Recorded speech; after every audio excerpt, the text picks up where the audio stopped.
हरे कृष्णा प्रभु।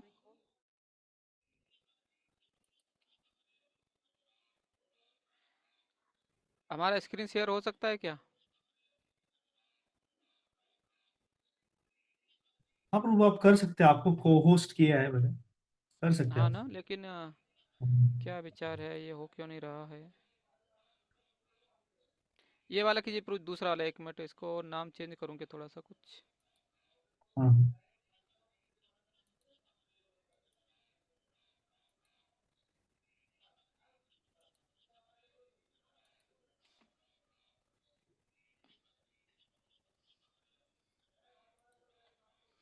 प्रभु जी, ये जो राम विजय दास लिखा है ना, वीडियो जो चल रहा है, उसको कीजिए एक बार। अच्छा, एक मिनट प्रभु।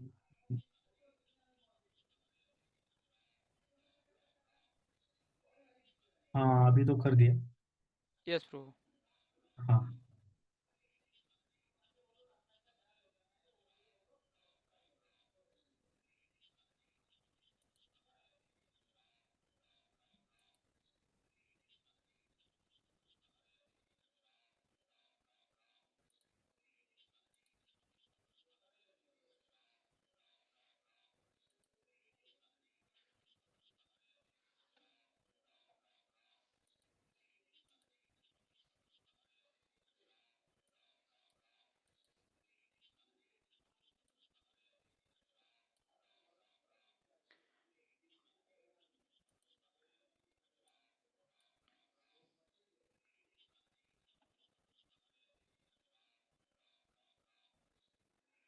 यस प्रभु जी। आप लोगों को दिखाई दे रहा है? यस प्रभु। एक मिनट। दिखाई दे रहा दिखाई दे दिख यस रहा है यस प्रभु प्रभु जी। जी दिखाई दे रहा हाँ, एक मिनट जस्ट।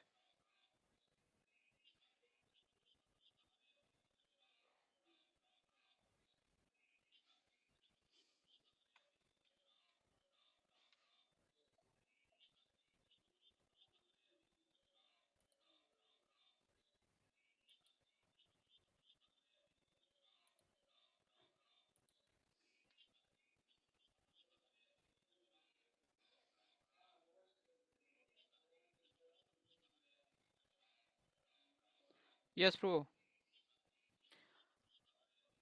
तो ये कल अब उन्होंने थोड़ा उस पिछली बार चर्चा किया था, उसमें लेकिन पीपीटी नहीं था। मैं उसके बिना ही किया था।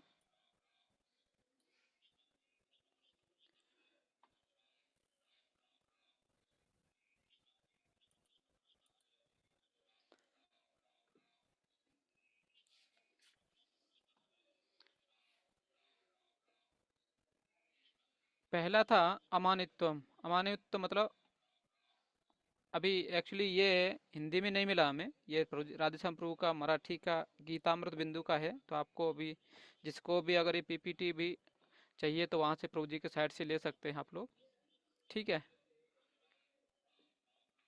तो इसमें पहला था विनम्रता, मतलब अमानित्वम। जैसे हम लोगों ने चर्चा किया था, अमानित्वम अदम्बित्वम अहिंसा क्षांतिरार्जम आचार्योपासनम शौचम स्थैर्यम आत्म विनिग्रह इंद्रियार्थेषु वैराग्यम अहंकार एव च जन्म मृत्यु जरा व्याधि दुख दोषानुदर्शनम असक्तिरनविस्वंग पुत्रदाराग्रहादिषु नित्यं च समचित्तत्वमिष्टानिष्टोपपत्तिषु मयि चानन्य योगेन भक्तिर्व्यभिचारिणी विविक्त देश सेवित्वम रतिर्जन संसदि आध्यात्म ज्ञान नित्यत्वम तत्व ज्ञानार्थ दर्शनम एतत् ज्ञानमितिं प्रोक्तम ज्ञानम यदोक्तन्यथा। मतलब जो ज्ञान क्या है, तो ये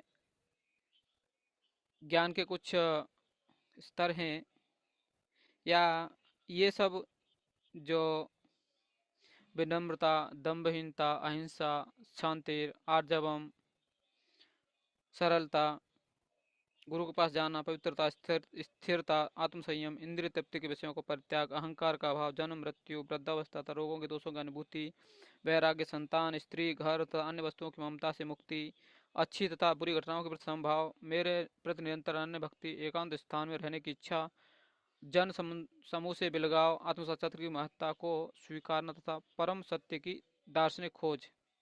इन सबको मैं ज्ञान घोषित करता हूँ और इसके अतिरिक्त जो भी है वह अज्ञान है। तो ये मतलब भगवान इन श्लोकों में बोल रहे थे। तो ये हम लोगों ने पिछली बार चर्चा किया था और उदाहरण भी दिया था। जैसे प्रहलाद महाराज का था कि उन्होंने कितना सहन किया जितना हम लोग सहन नहीं कर सकते। और आगे हम लोगों ने इसमें जो यस प्रभु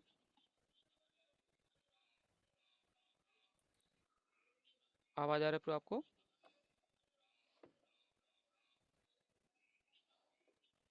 अरे प्रभु जी ठीक है। आवाज आ रही है। हाँ किसी का तो कुछ बीच में कोई तो आया था कुछ बोलने के लिए बेचारा। ठीक है तो अभी हम लोग 13वां श्लोक निकालते हैं।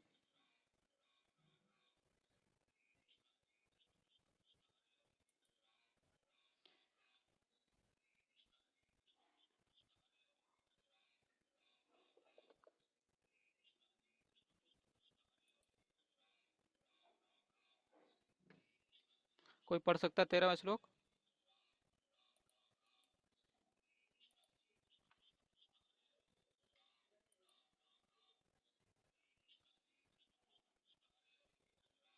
हरे कृष्णा। हरे कृष्ण प्रभु। यस प्रभु पढ़ प्रभु सकते हैं। अर्थ पढ़ना है ना? अर्थ पढ़ना है। हाँ ठीक है पहले हम लोग ये श्लोक बोलेंगे क्या? हाँ प्रभु। ठीक है। मैं एक्चुअली देख रहा था इसको स्क्रीन पर लाने का। आ तो गया।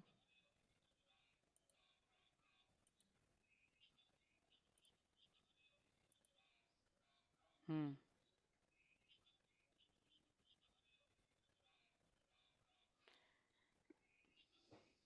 ज्ञेयं यत्तत् प्रवक्ष्यामि यज्ञात्वात्मृतमश्नुते अनादिमत परमं ब्रह्मं न सत्तन्न सदुच्यते।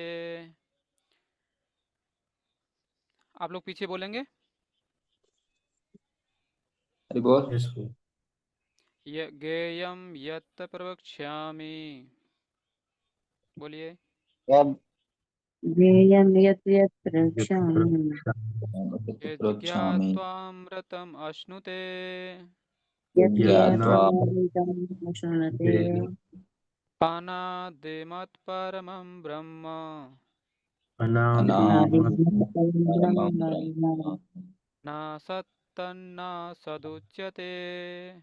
न न सत् सत्तन्न असत् उच्यते।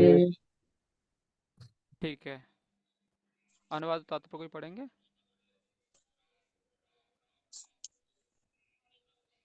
यस प्रभु। अब हरे अब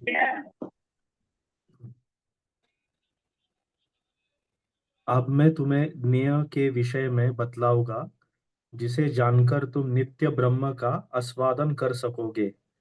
यह ब्रह्म या आत्मा जो अनादि है और मेरे अधीन है, इस भौतिक जगत के कार्य कारण से परे स्थित है। हरे कृष्ण। हम्म दूसरा वक्त कोई तात्पर्य पढ़ेगा? पहला पैराग्राफ पहला। मैं पढ़ती हूँ। हम्म भगवान ने क्षेत्र तथा क्षेत्रज की व्याख्या की। उन्होंने क्षेत्रज को जानने की विधि की भी व्याख्या की। अब वे ज्ञेय के विषय में बता रहे हैं। पहले आत्मा के विषय में, फिर परमात्मा के विषय में। ज्ञाता अर्थात आत्मा तथा परमात्मा दोनों ही के ज्ञान से मनुष्य जीवन अमृत का आस्वादन कर सकता है। जैसा कि द्वितीय अध्याय में कहा गया है, जीव नित्य है। इसकी भी यहाँ पुष्टि हुई है। जीव के उत्पन्न होने की कोई निश्चित तिथि नहीं है, न ही कोई परमेश्वर को जीवात्मा के प्रकृति का इतिहास बता सकता है। अतएव वह अनादि है। इसकी पुष्टि वैदिक साहित्य से होती है। न जायते मृत्य व विपचिष्टा कठोपनिषद 1.2.18। शरीर का ज्ञाता न तो कभी उत्पन्न होता है और न मरता है, वह ज्ञान से पूर्ण होता है। बस प्रभु जी आगे पढ़ो। दूसरा कोई पढ़ सकता है?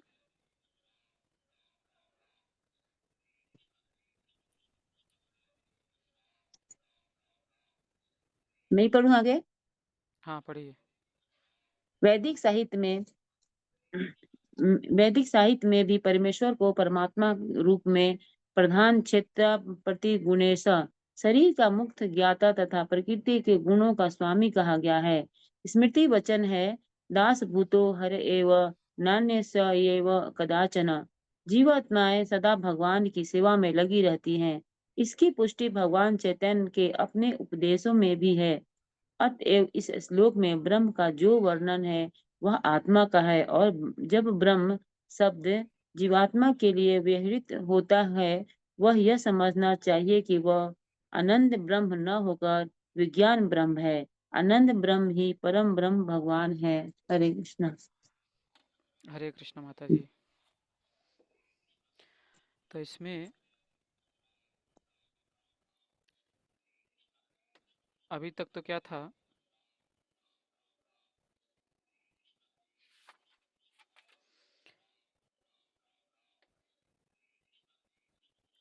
भगवान ने ज्ञान प्राप्त की विधि बताई, लेकिन अब आगे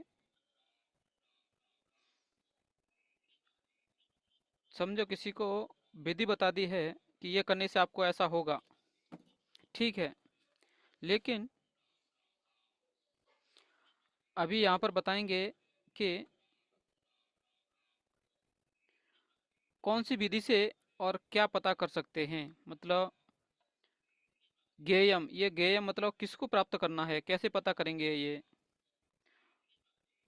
तो इसमें वास्तविक जो वस्तु है, मतलब जो हमें जिसके बारे में ज्ञान प्राप्त करना है, ज्ञेय, वो वस्तु है मतलब कौन, जीवात्मा और परमात्मा। इनके बारे में यहाँ पर अभी चर्चा होगी। और ये क्यों यहाँ पर बता रहे कि ज्ञेय को जानकर तुम मुक्ति प्राप्त करो, मतलब अमृतम अश्नुते, आप मुक्ति को प्राप्त कर सकोगे। और यहाँ पर जैसे आप देखेंगे कि जो स्मृति वचन दास भूतो हरेर नान्यस्येव कदाचन, तो यहाँ पर इसमें जैसे चैतन्य चरितामृत में बताते हैं जीवेर स्वरूप है कृष्णेर नित्यदास, तो वो यहाँ पर भी ये स्मृति के वचन में है। और उधर चैतन्य महाप्रभु बताते हैं कि जीव स्वरूप है कृष्ण नित्यदास। हमें भी मतलब भगवान की सेवा ही करना है, ये पहले हमारा मुख्य उद्देश्य ये होना चाहिए। नहीं तो हम भ्रमित हो जाते हैं, अगर दूसरे की सेवा करते हैं।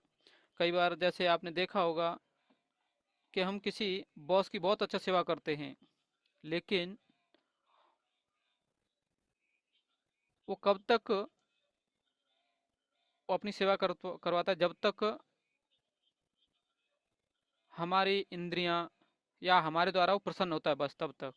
लेकिन जैसे ही वो सोचता है कि नहीं अभी ये आगे सेवा नहीं कर सकता है, या कई बार देखा जाता है कि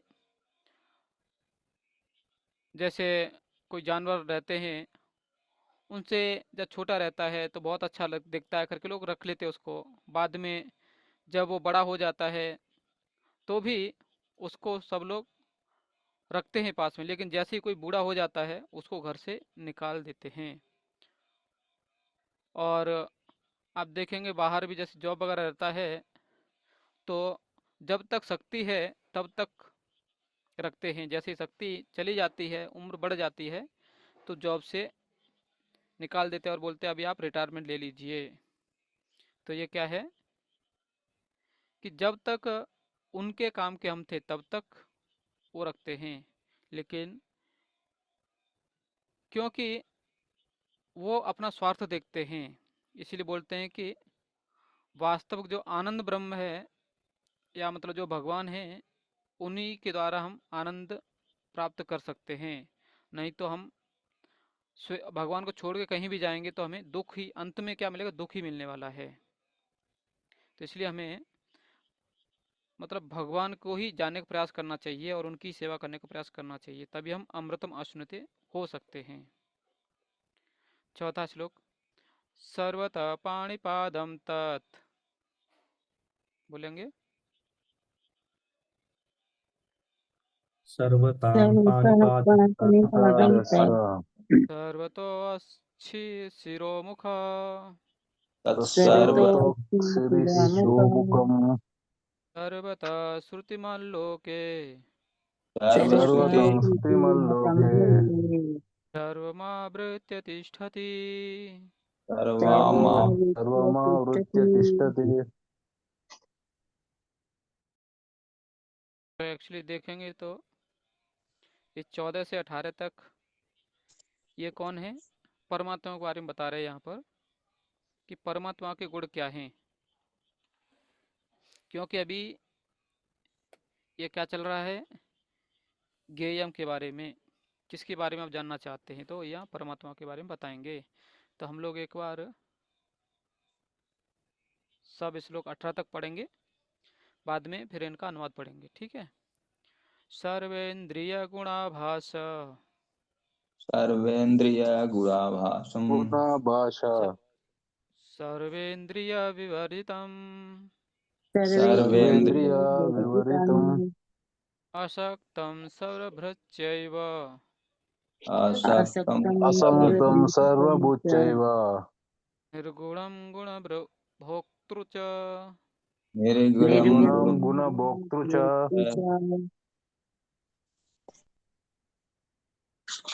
बहिरन्तश्च भूतानां बहिरन्तश्च च भूतानाम् चरं चरमेव च अचरं चरमेव च तत्त्वात्तविज्ञेयम् सूक्ष्मत्वात् तत्तद्विज्ञेयम् प्रस्थं चान्तिके च तत् पुरस्तं पुरस्तं चान्तिके च तम् अविभक्तं च भूतेषु अविभक्तं अविभक्तं च भूतेषु तेषु विभक्तमेव च। हाँ एक मिनट, विभक्तमेव च स्थितम् विभक्तमेव च स्थितं विभक्तमिव च स्थितम् तभर्तु च तद्ज्ञेयम् भूतभर्तृ च तज्ज्ञेयम् ग्रसिष्णु प्रभविष्णु च ग्रसिष्णु प्रभविष्णु च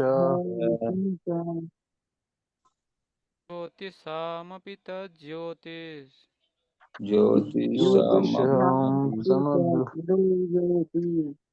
तमसः परमुच्यते तमसा परमुच्यते ज्ञानं ज्ञेयज्ञानगम्यम् ज्ञानं हृदि ज्ञानगम्यम् सर्वस्य विष्ठितम् हृदि सर्वस्य सर्वस्य विष्ठितम् कभी कोई एक भक्त इनका अनुवाद पढ़ सकता है 14 से 18 तक का, सिर्फ अनुवाद पढ़ना है पहले। उनके हाथ पांव आंखें सिर तथा मुंह तथा उनके कान सर्वत्र हैं। इस प्रकार परमात्मा सभी वस्तुओं में व्याप्त होकर अवस्थित है।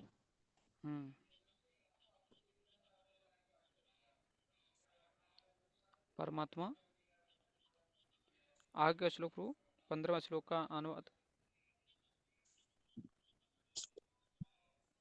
आप स्क्रीन देख रहे हो? परमात्मा समस्त हाँ पढ़िए। परमात्मा समस्त इंद्रियों के मूल स्रोत है, फिर भी वे इंद्रियों से रहित है। वे समस्त जीवों के पालन करता होकर भी अनासक्त है। वे प्रकृति के गुणों से परे हैं, फिर भी वे भौतिक प्रकृति के समस्त गुणों के स्वामी हैं।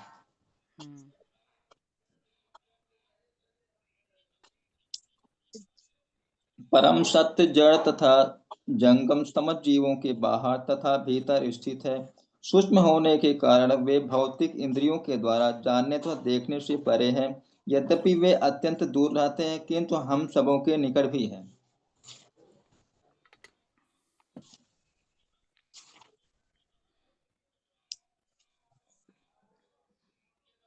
यद्यपि परमात्मा समस्त जीवों के मध्य विभाजित प्रतीत होता है, लेकिन वह कभी भी विभाजित नहीं है।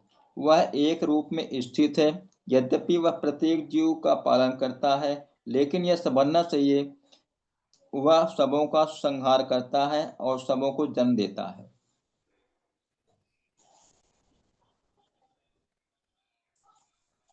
वे समस्त प्रकाशमान वस्तुओं के प्रकाश स्रोत हैं। वे भौतिक अंधकार से परे हैं, भौतिक अंधकार से परे हैं और अगोचर हैं। वे ज्ञान हैं, ज्ञेय हैं और ज्ञान के लक्ष्य हैं। वे सबके हृदय में स्थित हैं। तो ये क्या है? ये परमात्मा के गुण हैं।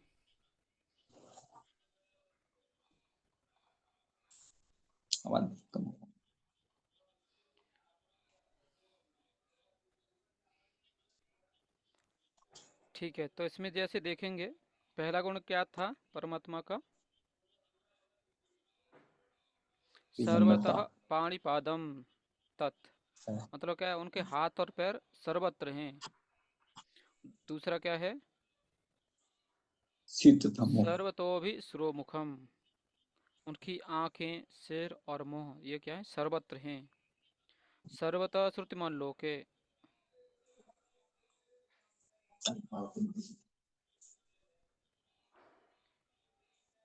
उनके कान सर्वत्र हैं। सर्वामृत गुणाभासम, वे सभी इंद्रियों के मूल स्रोत हैं। सर्वेंद्रिय विवर्जितम, वे मतलब सभी इंद्रियों के वो क्या हैं? मूल स्रोत। जैसे सर्वेंद्रिय गुणाभासम, लेकिन फिर भी क्या है वो? सर्वेंद्रिय विवर्जितम, फिर भी वे भौतिक इंद्रियों से रहित हैं। इंद्रियां सबकी उनसे आती हैं, लेकिन उनकी खुद की भौतिक इंद्रियां नहीं हैं। जैसे हमारे हाथ पैर मतलब पंच महाभूत से बने हुए, उनके ऐसे नहीं हैं। असक्तम सर्वभृच्चैव, ये क्या है? वो सभी जीवों के पालन करता है, लेकिन फिर भी उनसे अनासक्त हैं। आपने भी देखा होगा, जैसे आप किसी का पालन पोषण करते हैं बच्चों का, तो उनसे आसक्ति हो जाती है। लेकिन भगवान ऐसा नहीं करते, वो जीवों का पालन करते, लेकिन वहां से उनकी लुड़ा करेंगे बाबू, स्वतंत्रता पापा ने कुछ सोच के ही बच्चे हो गए। लुड़ा करेंगे वहां से, इसीलिए भी गिर जाएंगे, वो टूट जाएंगे, खंडित हो जाएंगे। हरे कृष्णा कृष्णा कृष्णा हरे हरे, हरे राम राम राम हरे हरे।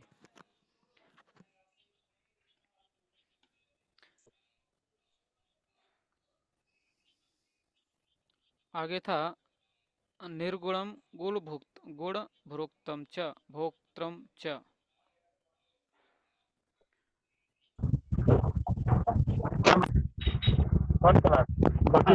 वो सभी गुणों को मतलब नियंत्रण करते हैं। सभी गुणों के भौतिक गुण जो है ना, सत्वगुण रजोगुण तमोगुण या और भी जो भी भौतिक गुण हैं, उन सबके स्वामी हैं। लेकिन ये गुण भगवान पर हावी नहीं होते, भगवान उनसे परे हैं। जैसे आपने कई बार देखा होगा, हम लोगों को भी कभी कभी रजोगुण आ जाता है, तो बस किसी को देखते नहीं, किसी को पूछते नहीं, बस भागना चालू हो जाते हैं। क्यों भाग रहे, कहाँ जा रहे, कुछ पता नहीं, सिर्फ भागते हैं। बच्चों का हमने देखा होगा, सुबह सुबह उठ के इधर से उधर इतना भागेंगे, जब तक गिर नहीं जाते तब तक रुकते नहीं वो लोग। तो ये क्या हो जाता है? क्योंकि वो गुण उस पर हावी हो गया है, इसलिए अभी वो अपने कंट्रोल में नहीं रहता है और कुछ न कुछ हाथ पैर मारता है। लेकिन भगवान ऐसे नहीं हैं, उन पर वो हावी नहीं होता है। अभी हम लोग भी अपने जीवन में देखेंगे, कई बार क्या होता है, पता है सबको हमें गुस्सा नहीं करना है, हम बोलते भी सबको और सोचते भी हैं कि हाँ हमें गुस्सा नहीं करना है, लेकिन अंत में क्या होता है?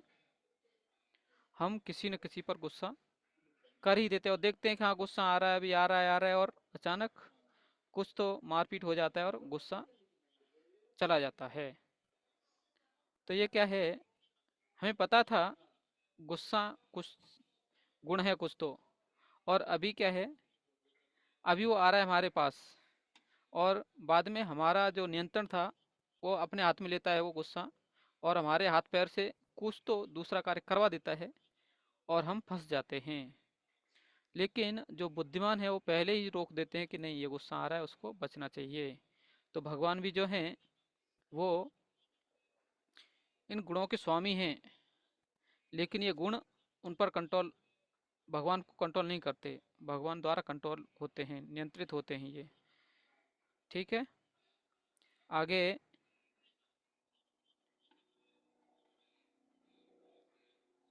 बहिरअन्तस्य भूतानां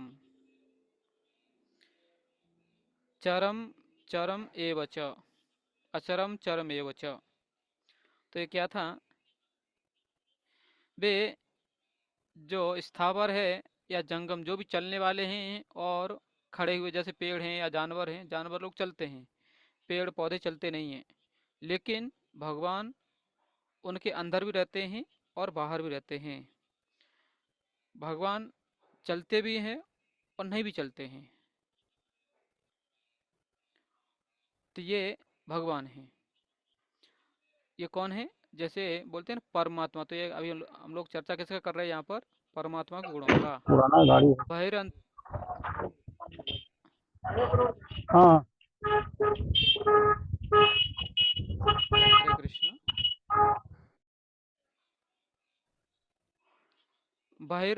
हाँ ये हो गया। अब भूत सूक्ष्म तत्वात् विज्ञते, मतलब वे सूक्ष्म होने के कारण भौतिक इंद्रियों द्वारा नहीं जाने जा सकते।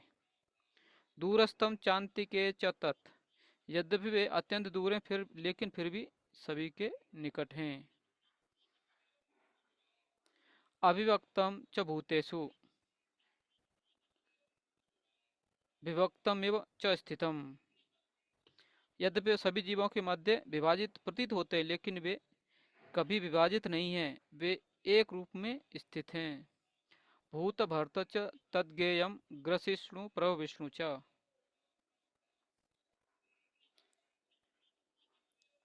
वे समस्त जीवों के पालन करता हैं और उनके संहार करता, उनकी काल शक्ति द्वारा तथा सृजन करता भी हैं। संहार करता मतलब क्या है, वो काल शक्ति उनकी सबका संहार करती है, और भगवान सृजन करता भी हैं।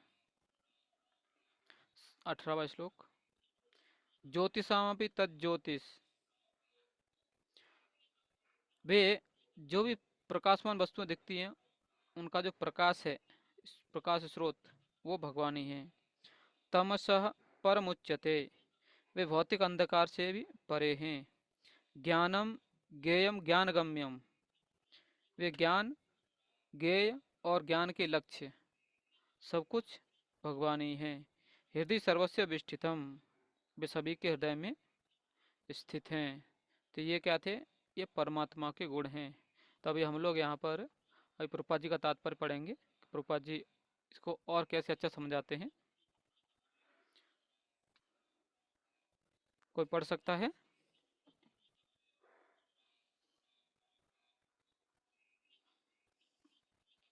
हाँ प्रभु जी, मैं पढ़ूं? यस।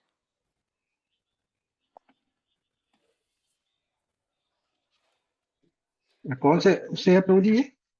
ये जिस प्रकार सूर्य 14 से। अपने हाँ यस प्रभु, 14 श्लोक। हाँ 14 से। यस यस हाँ प्रभु ठीक जी। है प्रभु जी, पढ़ रहा हूँ मैं। जिस प्रकार सूर्य अपनी अनंत रश्मियों को विकीर्ण करके स्थित है, उसी प्रकार परमात्मा या भगवान भी है।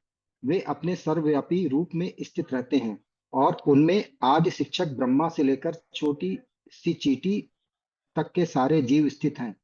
उनके अनंत सिर, हाथ, पांव तथा नेत्र हैं और अनंत जीव हैं। ये सभी परमात्मा में ही स्थित हैं। अतएव परमात्मा सर्वव्यापक है। लेकिन आत्मा यह नहीं कह सकता कि उसके हाथ, पांव तथा नेत्र चारों दिशाओं में है। यह संभव नहीं है। यदि वह अज्ञान के कारण यह सोचता है कि उसे इसका ज्ञान नहीं है कि उसके हाथ तथा पैर चतुर्दिक प्रसरित हैं, किंतु समुचित ज्ञान होने पर वह ऐसी स्थिति में आ जाएगा, तो उसका ऐसा सोचना उल्टा है।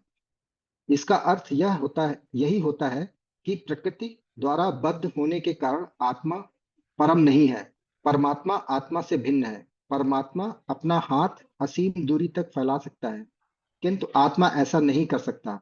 भगवत गीता में भगवान कहते हैं कि यदि कोई उन्हें पत्र, पुष्प, फल, जल अर्पित करता है तो वे उसे स्वीकार करते हैं। यदि भगवान दूर होते तो फिर इन वस्तुओं को वो कैसे स्वीकार कर पाते?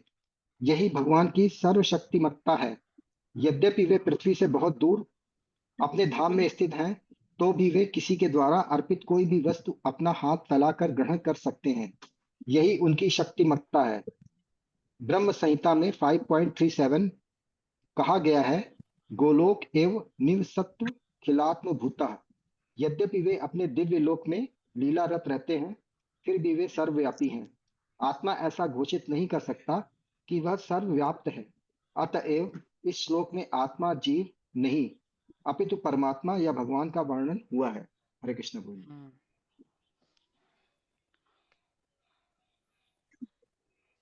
आगे पढ़ो तो प्रभु जी। जैसे अभी एक मिनट, तो यहाँ पर जैसे अभी प्रभुपाद जी ने बताया, क्योंकि अभी तक क्या पढ़ा था कि भगवान के हाथ पाँव नाक हाथ पाँव आँखें सिर मुंह ये और कान सब जगह हैं और सब वस्तुओं में व्याप्त हैं। लेकिन प्रभुपाद जी इधर समझाते हैं कि ये सब परमात्मा के गुण हैं, आत्मा के गुण नहीं हैं। जैसे हम लोग आत्मा हैं तो हमारे हाथ जितने लंबे हैं उसके दूरी तक ही कोई वस्तु आती तो हम उठा सकते हैं। उससे अगर दूर कुछ वस्तु रखा हुआ है तो हम नहीं उठा सकते। दीवार के पीछे क्या वस्तु रखा है हम नहीं देख सकते, क्योंकि हमारी दृष्टि उस दीवार के आगे नहीं जा सकती। दूसरा, जैसे कान भी देखेंगे तो बहुत दूर कुछ आवाज़ चल रहा है, लेकिन हम लोग सिर्फ देख सकते हैं। कभी कोई छत पर खड़े हैं और देखते हैं कि हाँ मंदिर के दूसरे कोने में कोई तो भक्त लोग चर्चा कर रहे हैं, कुछ तो बात कर रहे हैं, तो हम देख रहे हैं उनको कि वो हाथ हाथ हिला रहे हैं और आपस में कुछ इशारे भी कर रहे हैं, लेकिन हम लोग उनकी आवाज़ नहीं सुन पाते क्योंकि हमारे कान सब जगह नहीं हैं।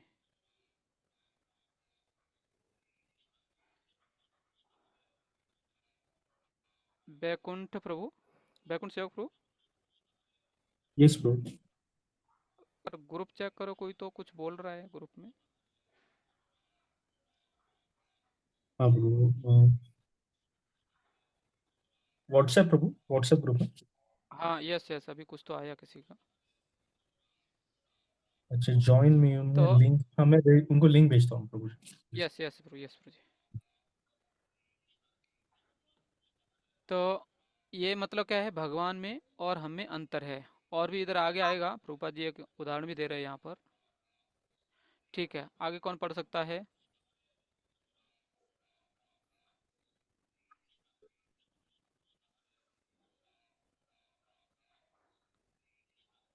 हरे कृष्णा, श्लोक संख्या मैं 15। पढ़ूं प्रभु जी? यस यस प्रभु, पढ़िए।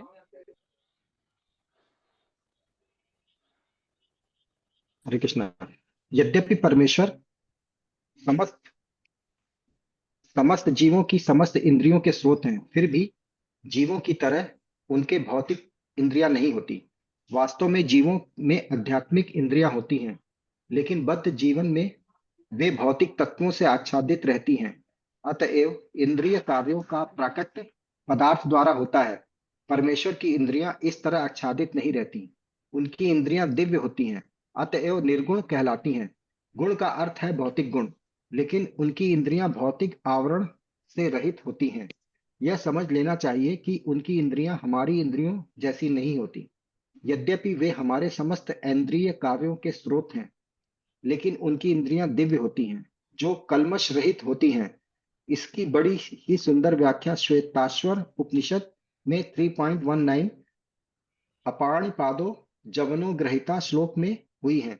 भगवान के हाथ भौतिक कल्मशों से ग्रस्त नहीं होते, अतएव उन्हें जो कुछ अर्पित किया जाता है उसे वे अपने हाथों से ग्रहण करते हैं। बद्ध जीव तथा परमात्मा में यही अंतर है। उनके भौतिक नेत्र नहीं होते, फिर भी उनके नेत्र होते हैं, अन्यथा वे कैसे देख सकते हैं? वे सब कुछ देखते हैं, भूत वर्तमान तथा भविष्य। वे जीवों के हृदय में वास करते हैं और वे जानते हैं कि भूतकाल में हमने क्या किया, अब क्या कर रहे हैं और भविष्य में क्या होने वाला है। इसकी पुष्टि भगवत गीता में हुई है। वे सब कुछ जानते हैं, किंतु उन्हें कोई नहीं जानता। कहा जाता है कि परमेश्वर के हमारे जैसे पांव नहीं है, लेकिन वे आकाश में विचरण कर सकते हैं, क्योंकि उनके आध्यात्मिक पांव होते हैं। दूसरे शब्दों में, भगवान निराकार नहीं है। उनके अपने नेत्र, पांव, हाथ सभी कुछ होते हैं। और चूंकि हम सभी परमेश्वर के अंश हैं, अतएव हमारे पास भी ये सारी वस्तुएं होती हैं, लेकिन उनके हाथ, पांव, नेत्र तथा अन्य इंद्रियां प्रकृति द्वारा कल्मशग्रस्त नहीं होती। भगवत गीता में भी पुष्टि होती है कि जब भगवान प्रकट होते हैं तो वे अपनी अंतरंगा शक्ति के से यथारूप में प्रकट होते हैं। वे भौतिक शक्ति द्वारा कल्मशग्रस्त नहीं होते, क्योंकि वे भौतिक शक्ति के भी स्वामी हैं। वैदिक साहित्य से हमें पता चलता है कि उनका शरीर आध्यात्मिक है। उनका अपना नित्य स्वरूप होता है, जो सच्चिदानंद विग्रह है। वे समस्त ऐश्वर्य से पूर्ण हैं। वे सारी संपत्ति के स्वामी हैं और सारी शक्ति के स्वामी हैं। वे सर्वाधिक बुद्धिमान तथा ज्ञान से पूर्ण हैं। ये भगवान के कुछ लक्षण हैं। वे समस्त जीवों के पालक हैं और सारी गतिविधि के साक्षी हैं। जहां तक वैदिक साहित्य से समझा जा सकता है, परमेश्वर सदैव दिव्य हैं। यद्यपि हमें उनके हाथ, पांव, सिर, मुख नहीं दिखते, लेकिन वे होते हैं। और जब हम दिव्य पद तक ऊपर उठ जाते हैं, तो हमें भगवान के स्वरूप के दर्शन होते हैं। कल्मशग्रस्त इंद्रियों के कारण हम उनके स्वरूप को नहीं देख पाते। अतएव निर्विशेषवादी भगवान को नहीं समझ सकते, क्योंकि वे भौतिक दृष्टि से प्रभावित होते हैं। हरे कृष्णा प्रभु। हरे कृष्णा, धन्यवाद।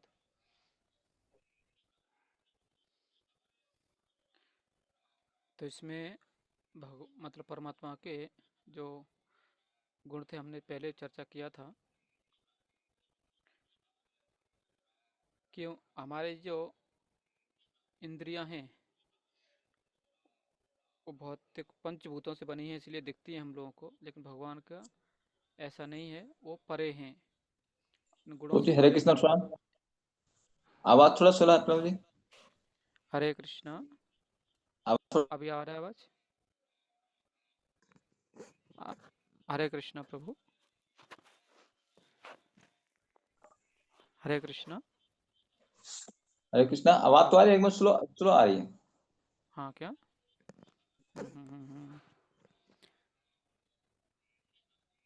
ठीक है, अभी आ रहा है प्रभु?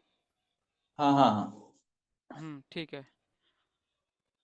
तो हाँ, तो हम लोग बोल रहे थे कि भगवान, जैसे कुछ लोग इस बात, मतलब यहाँ पर प्रभुपाद जी को बता रहे हैं कि इस बात को, जैसे कि क्योंकि भगवान के हमारे जैसे हाथ, पैर, नाक, कान नहीं होते हैं और वो परे होते हैं इनसे, तो इसलिए कुछ लोग क्या बोलते हैं, भगवान निराकार हैं, क्योंकि उनको कुछ आकार नहीं है। और बोलते, फिर वो सोचते हैं कि हाथ, पैर, नाक, आँख कुछ है नहीं उनका। लेकिन वो ये भूल जाते हैं कि वो परमात्मा हैं, उनके हमारे जैसे हाथ, पैर, नाक, कान नहीं होते, लेकिन उनके दिव्य होते हैं।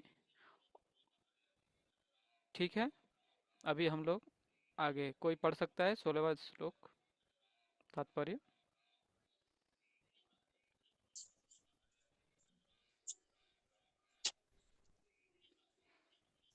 पढ़ूं प्रभु जी? यस प्रभु, पढ़िए। वैदिक साहित्य से हम जानते हैं कि परम पुरुष नारायण प्रत्येक जीव के बाहर तथा भीतर निवास करने वाले हैं। वे भौतिक तथा आध्यात्मिक दोनों ही जगतों में विद्यमान रहते हैं। यद्यपि वे बहुत दूर हैं, फिर भी वे हमारे निकट रहते हैं। ये वैदिक साहित्य के वचन हैं। आसीनो दूरम व्रजति शयानो याति सर्वतः, कठोपनिषद 1.2.21। चूंकि वे निरंतर दिव्य आनंद भोगते रहते हैं, अतएव हम यह नहीं समझ पाते कि वे सारे ऐश्वर्य का भोग किस तरह करते हैं। हम इन भौतिक इंद्रियों से ना तो उन्हें देख पाते हैं और ना समझ पाते हैं। अतएव वैदिक भाषा में कहा गया है कि समझने में हमारा भौतिक मन तथा इंद्रियां असमर्थ हैं, किंतु जिसने शक्ति में कृष्ण भावनामृत का अभ्यास करते हुए अपने मन तथा इंद्रियों को शुद्ध कर लिया है, वह उन्हें निरंतर देख सकता है। ब्रह्म संहिता में इसकी पुष्टि हुई है कि परमेश्वर के लिए जिस भक्त में प्रेम उपज चुका है वह निरंतर उनका दर्शन कर सकता है। और भगवत गीता में 11.54 इसकी पुष्टि हुई है कि उन्हें केवल भक्ति द्वारा देखा तथा समझा जा सकता है। भक्त्या हम्म। त्वनन्या शक्य। शक्य। अरे हम्म। तो यहाँ पर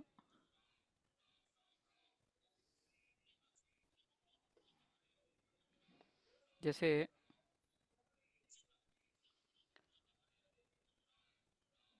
भगवान, क्योंकि यहाँ पर परमात्मा रूप का उनके गुण क्या है उसके बारे में चर्चा कर रहे हैं, तो बताते हैं कि वो बाहर भी हैं और अंदर भी हैं। जैसे हम लोग हर रोज गाते हैं नरसिंह आरती, बहिर्नरसिंहो हृदय नरसिंहो नरसिंहमादिम शरणम प्रपद्ये। तो ये हम लोग हर रोज गाते हैं।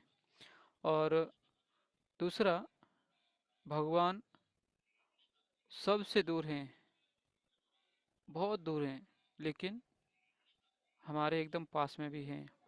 हम कुछ भी बोलते हैं उसको सुनते भी हैं और उत्तर भी देते हैं। लेकिन क्योंकि हम इतने बिजी रहते हैं कि उनकी बात हम नहीं सुन पाते, तो ये क्योंकि हम उनकी तरफ ध्यान नहीं देते इसलिए होता है, जबकि भगवान सबकी सुनते हैं। दूसरा देखेंगे तो यहाँ पर प्रभुपाद जी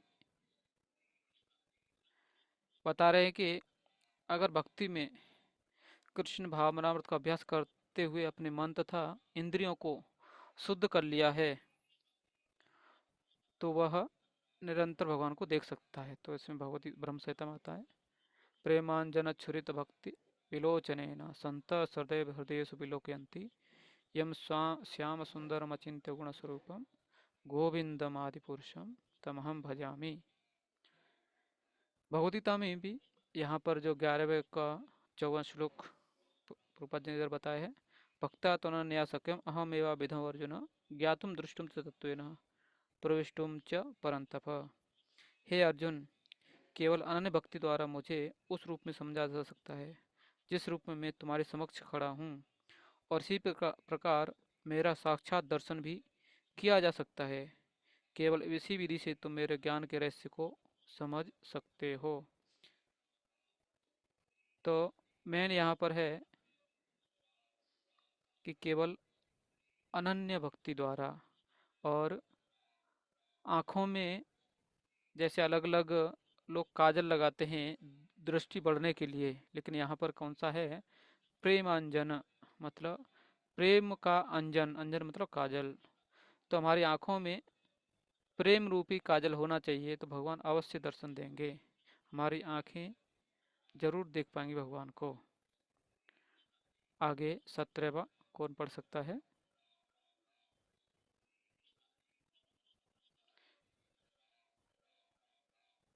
यस प्रभु। पढ़ो प्रभु जी। यस प्रभु। हाँ, भगवान सबों के हृदय में परमात्मा रूप में स्थित है। तो क्या इसका अर्थ यह हुआ कि वे बटे हुए हैं? नहीं, वास्तव में वे एक हैं। यहाँ पर सूर्य का उदाहरण दिया जाता है। सूर्य मध्याह्न समय अपने स्थान पर रहता है, लेकिन यदि कोई चारों ओर 5,000 मील की दूरी पर घूमे और पूछे कि सूर्य कहाँ है, तो सभी लोग यही कहेंगे कि वह उनके सिर पर चमक रहा है।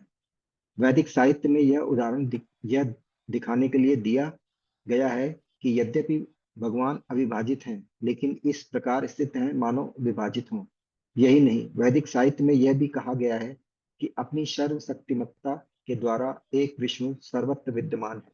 जिस तरह अनेक पुरुषों को एक ही सूर्य की प्रतीति अनेक स्थानों में होती है, यद्यपि परमेश्वर प्रत्येक जीवों के पालन करता है, किंतु प्रलय के समय सबों का भक्षण कर जाते हैं। इसकी पुष्टि 11वें अध्याय में हो चुकी है, जहां भगवान कहते हैं कि कुरुक्षेत्र में एकत्र सारे योद्धाओं का भक्षण करने के लिए आए हैं। उन्होंने यह भी कहा है कि वे काल के रूप में सब का भक्षण करते हैं। वे सबके प्रलयकारी और संहार करता है। जब सृष्टि की जाती है तो वे सबों को मूल स्थिति से विकसित करते हैं और प्रलय के समय उन सबको निगल जाते हैं। वैदिक स्रोत पुष्टि करते हैं कि वे समस्त जीवों के मूल तथा सबके आश्रय स्थल हैं। सृष्टि के बाद सारी वस्तुएं उनकी सर्वशक्तिमत्ता पर टिकी रहती हैं और प्रलय के बाद सारी वस्तुएं पुनः उन्हीं में विश्राम पाने के लिए लौट आती हैं। ये सब वैदिक स्रोतों की पुष्टि करने वाले हैं। यतो वा इमानि भूतानि जायन्ते येन जातानि जीवन्ति यत् प्रत्यत् विशन्ति तद् ब्रह्म तद्विजिज्ञासत्व। तैत्तिरीय उपनिषद 3.1। तो यहाँ पर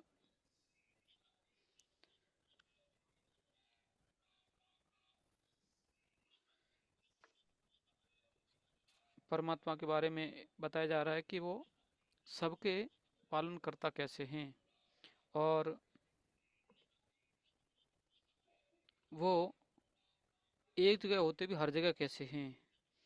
तो ये तो उदाहरण तो सबको समझ में आ ही गया होगा कि जैसे अभी अब हम लोग इधर बैठे हुए हैं, अलग अलग स्थान पर बैठे हैं, कुछ लोग वृंदावन में भी चल रहे हैं, लेकिन जब अगर हम बाहर जाके, अभी हम लोग घर में बैठे तो अलग बात है, लेकिन जब हम बाहर जाके देखते हैं खुले आकाश में कि सूर्य कहाँ दिखेगा, लगभग सिर के ऊपर।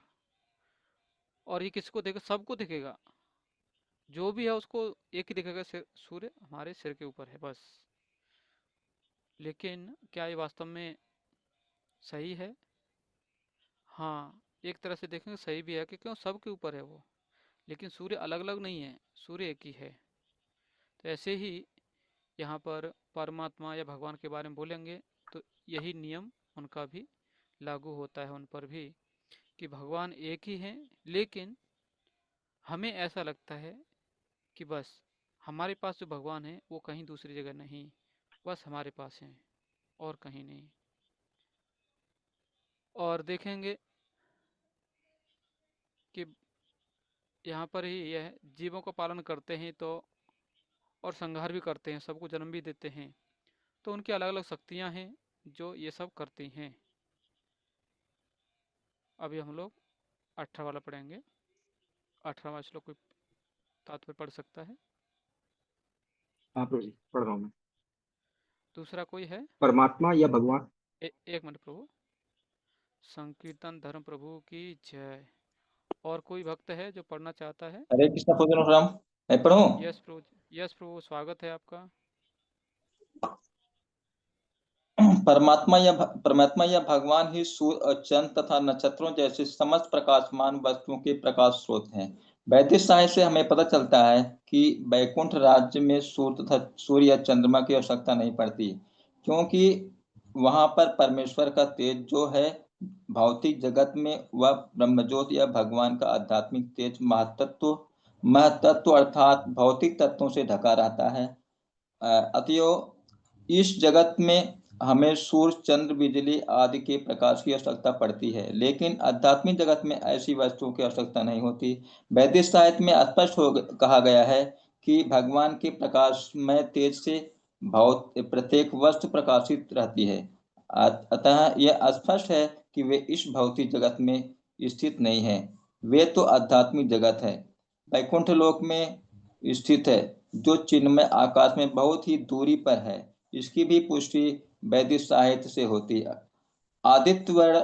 आदित्यवर्ण तमसः परस्तात् श्वेताश्वर उपनिषद 3.8 वे सूर्य की भांति अत्यंत तेजोमय है, लेकिन इस भौतिक जगत के अंधकार से बहुत दूर है। उनका ज्ञान दिव्य है। वैदिक साहित्य पुष्टि करता है कि ब्रह्म घनीभूत दिव्य ज्ञान है। जो वैकुंठ लोक जाने का इच्छुक है उसे परमेश्वर द्वारा ज्ञान प्रदान किया जाता है, जो प्रत्येक हृदय में स्थित है, एक वैदिक मंत्र है। श्वेताश्वर उपनिषद 6.18 तम अहम देवम आत्मबुद्धि प्रकाशम मुमुक्षवै शरणम अहम प्रपद्ये। मुक्ति के इच्छुक मनुष्य को चाहिए कि वह भगवान की शरण में जाए। जहाँ तक चरम ज्ञान के लक्ष्य का संबंध है, वैदिक साहित्य से भी पुष्टि होती है कि तमे विदित्वति मृत्युम इति। उन्हें जान लेने के बाद ही जन्म तथा मृत्यु की परिधि को लागा जा सकता है। श्वेताश्वर उपनिषद 3.8 वे प्रत्येक हृदय में परम नियंता के रूप में स्थित है। परमेश्वर के हाथ पैर सर्वत्र फैले हैं, लेकिन जीवात्मा के विषय में ऐसा नहीं कहा सकता। अतएव यह मानना ही पड़ेगा कि कार्य क्षेत्र को जानने वाले दो ज्ञाता हैं, एक जीवात्मा, दूसरा परमात्मा। पहले के हाथ पैर केवल किसी एक स्थान तक सीमित है, एक देशी, जबकि कृष्ण के हाथ पैर सर्वत्र फैले हैं। इसकी पुष्टि श्वेताश्वर उपनिषद में 3.17 इस प्रकार हुई है कि सर्वस्व प्रभु प्रभुम ईशानम सर्वस्व शरणम बृहत्। वह परमेश्वर परमात्मा समस्त जीवों का स्वामी या प्रभु है। अतएव वह उन सब का चरम आश्रय है। अतएव इस बात से मना नहीं किया सकता कि परमात्मा तथा जीवात्मा सदैव भिन्न होते हैं। हरे कृष्णा। हरे कृष्ण। तो यहाँ पर थैंक यू प्रभु। यहाँ पर जो भगवद्गीता में ही आगे आने वाला है आपका 15वें अध्याय का 6वां श्लोक, न तद्भासते सूर्यो न शशांको न पावकः यद गत्वा न निवर्तन्ते तद धाम परमं मम। भगवान अपने धाम के बारे में स्वयं ही बताते हैं। जैसे आपके घर के बारे में आपसे ज़्यादा और कौन बता सकता है। अभी दीपावली थी तो हो सकता है आपने फ़ोटो निकाले होंगे, वीडियो निकाले होंगे कि देखो हमारे घर में हमने कितना अच्छा सजाया है, भगवान का मंदिर है, बाहर से लाइटिंग है, कुछ बच्चे पटाखे फोड़ रहे होंगे। तो ये क्या था, आपको पता है आपके घर के बारे में। तो ऐसे ही भगवान अपने घर के बारे में बताते हैं कि वहाँ पर न सूर्य है न चंद्रमा है और न वहाँ पर लाइट है। लाइट मतलब इलेक्ट्रिसिटी नहीं है, लेकिन वो स्वयं प्रकाशित है। वहाँ पर ऐसा नहीं अंधेरा है, उधर उजाला है और वो स्वयं प्रकाशित है वो। तो यहाँ पर कोई बोल सकता है कि भाई क्योंकि हम लोग क्या हैं, सामाजिक प्राणी हैं। मनुष्य मतलब सामाजिक प्राणी, और जब तक वो देखता नहीं था तो मानने का प्रयास नहीं करते। तो इसलिए प्रभुपाद जी यहाँ पर अलग अलग उदाहरण देते हैं। जैसे आदित्य वर्णम तमसो परस्तात्,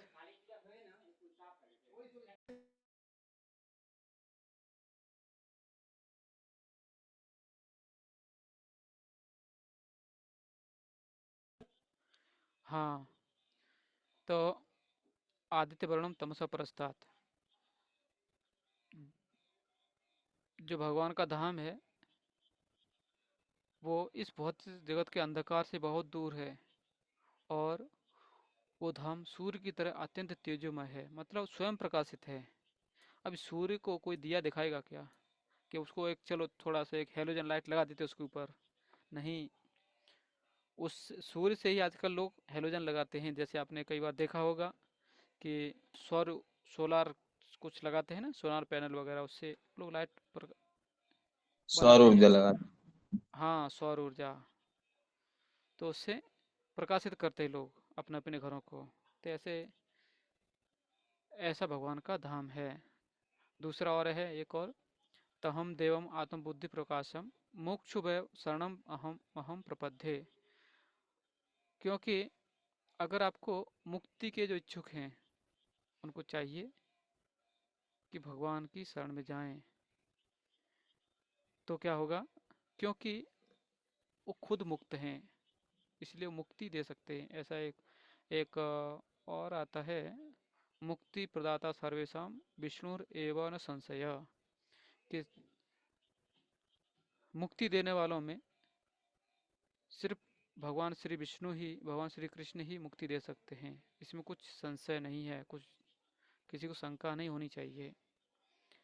और दूसरा क्या है, तमेव विदित्वाति मृत्युमेति, और उनको जान लेने के बाद हम जन्म मृत्यु के चक्र से मुक्त हो जाएंगे। और इसी यही था जो यहाँ पर बताया गया था ज्ञेय के बारे में, कि हम भगवान को क्यों जानना चाहिए।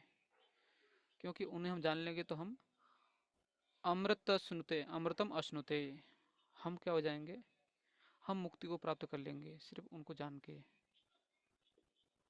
सर्वस्व प्रभु मीशानम सर्वस्य शरणम बृहत्।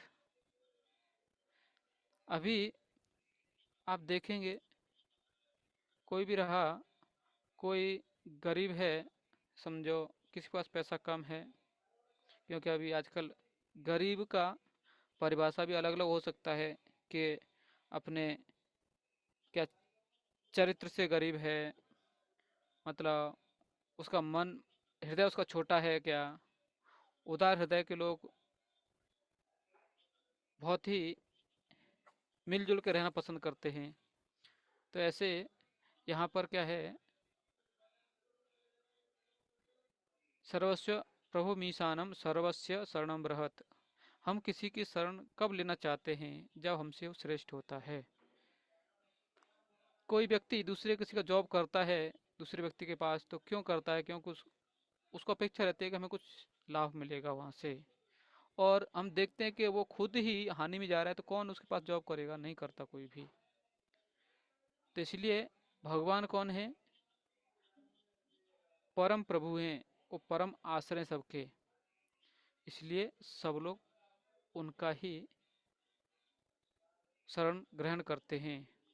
और जो कभी कभी किसी देवी देवताओं का भी शरण भी लेते हैं, लेकिन अंततः वो देवी देवता भगवान की शरण में आते हैं।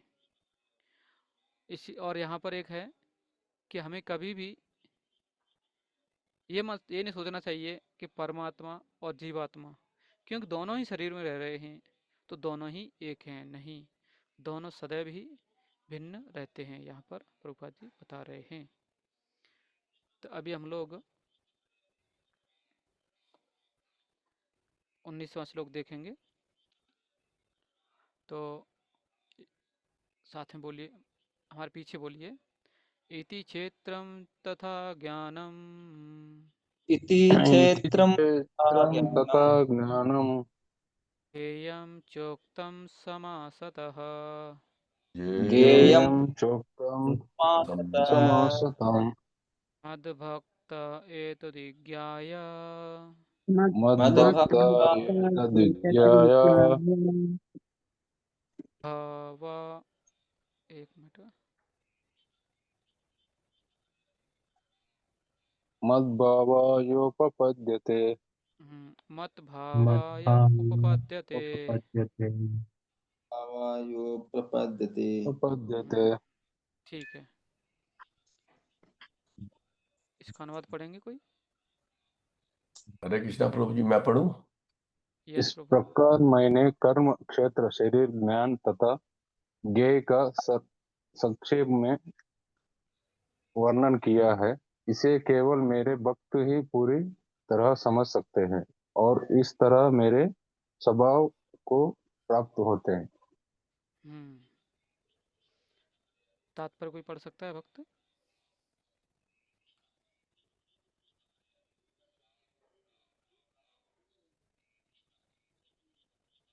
मैं पढ़ूं प्रभु जी? यस, यस प्रभु। हरे कृष्णा प्रभु जी, दंडवत प्रणाम प्रभु जी। दंड प्रणाम। भगवान के शरीर, ज्ञान तथा ज्ञेय का संक्षेप में वर्णन किया है। यह ज्ञान तीन वस्तुओं का है: ज्ञाता, ज्ञेय और जानने का की विधि। ये तीनों मिलकर विज्ञान कहलाते हैं। पूर्ण ज्ञान भगवान के अनन्य भक्तों द्वारा प्रत्यक्षतः समझा जा सकता है। अन्य इसे समझ पाने में असमर्थ रहते हैं। अद्वैतवादियों का कहना है कि अंतिम अवस्था में ये तीनों बातें एक हो जाती हैं, लेकिन भक्त इसे नहीं मानते। ज्ञान तथा ज्ञान के विकास का अर्थ है अपने आप को कृष्ण भावना अमृत में समझना। हम भौतिक चेतना द्वारा संचालित होते हैं, लेकिन ज्यों ही हम अपनी सारी चेतना कृष्ण के कार्यों में स्थानांतरित कर देते हैं और इसका अनुभव करते हैं कि कृष्ण की सब कुछ, जो हम वास्तविक ज्ञान प्राप्त कर सकते हैं। दूसरे शब्दों में, ज्ञान तो भक्ति को पूर्णतः समझने के लिए प्रारंभिक अवस्था है। 15वें अध्याय में इसकी विशद व्याख्या की गई है। अब हम सारांश रूप में कह सकते हैं कि श्लोक 6 और 7, 6 से 7 के महाभूतानी से लेकर चेतना धृति तक भौतिक तत्वों तथा जीवन के लक्षणों की कुछ अभिव्यक्तियों का विश्लेषण हुआ है। ये सब मिलकर शरीर अथवा कार्य क्षेत्र का निर्माण करते हैं तथा श्लोक 8 से लेकर 12 तक अमानित्वम से लेकर तत्व ज्ञानार्थ दर्शनम तक कार्यक्षेत्र के दोनों प्रकार के ज्ञाताओं अथवा आत्मा तथा परमात्मा के ज्ञान की विधि का वर्णन हुआ है। श्लोक 13 से 18 में अनादि मत परम से लेकर हृदय सर्वस्य विष्ठितम तक जीवात्मा तथा परमात्मा का वर्णन हुआ है। आगे कोई पढ़ सकता है दूसरा भक्त? हाँ, कोई दूसरा भक्त पढ़ सकता है इसके आगे? इस प्रकार तीनों बातों का वर्णन हुआ है। कार्य क्षेत्र, शरीर जानने की विधि तथा आत्मा एवं परमात्मा, यह इसका विशेष उल्लेख हुआ है। श्री भगवान के अनन्य भक्त ही इन तीनों बातों को ठीक से समझ सकते हैं। अतएव ऐसे भक्तों के लिए भगवत गीता अत्यंत लाभप्रद है। वे ही परम लक्ष्य अर्थात परमेश्वर श्री कृष्ण के स्वभाव को प्राप्त कर सकते हैं। दूसरे शब्दों में केवल भक्त ही भगवत गीता को समझ सकते हैं और वांछित फल प्राप्त कर सकते हैं, अन्य लोग नहीं। हाँ, तो यहाँ पर देखेंगे कि यहाँ पर बता रहे प्रभुपाद जी बता रहे, भगवान इधर समझा रहे हैं कि अभी तक भगवान ने यहाँ पर क्षेत्र शरीर के बारे में, ज्ञान और ज्ञ के बारे में संक्षिप्त वर्णन किया है। और वो बताते कि यहाँ वो केवल जो कहा है वो भगवान के भक्त मतलब मेरे भक्त ही समझ सकते हैं, और इस तरह वो मेरे स्वभाव को प्राप्त कर लेंगे। और इसी को क्षेत्र, ज्ञान और ज्ञेय, इन सबको मिलकर ही विज्ञान कहलाता है, इधर बताया गया है। तो इसमें एक आप देखेंगे शब्द आया है कि अनन्य भक्त इन तीनों बातों को समझ सकते हैं। कोई क्यों नहीं सकता? क्या है लिखा तो सबके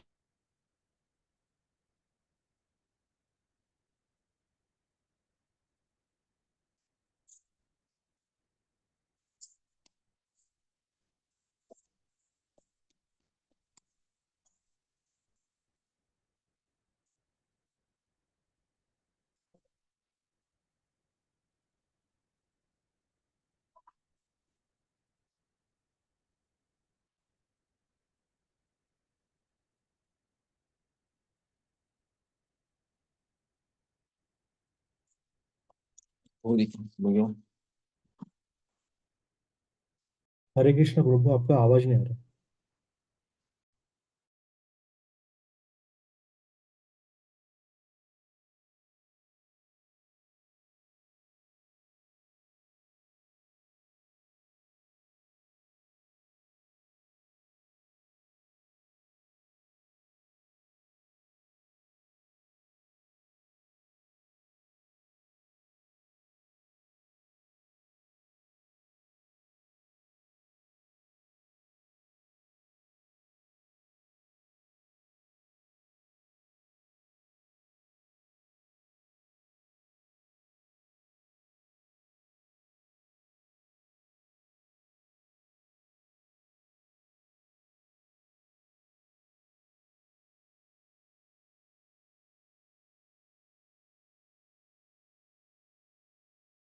हरे कृष्ण प्रभु।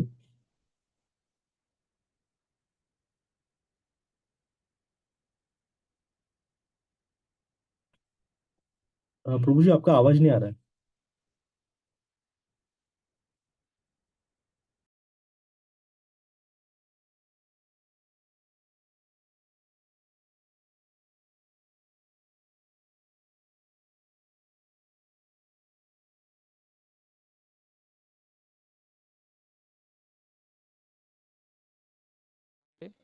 हरे राम राम राम हरे हरे कृष्ण कृष्ण कृष्ण हरे राम राम हरे हरे कृष्ण कृष्ण कृष्ण हरे हरे हरे राम राम हरे हरे। आवाज प्रभु को जी गुरुजी प्रभु आपका जी आप शायद इंटरनेट का इश्यू है, आ जा रहा है? थोड़ा आवाज थोड़ा इन आउट हो रहा है। ब्रेक हो रहा है प्रभु जी आपका आवाज। नहीं एक्चुअली क्या था, एक कॉल आया था वो अचानक, हाँ, इसीलिए सॉरी। हाँ नो प्रॉब्लम।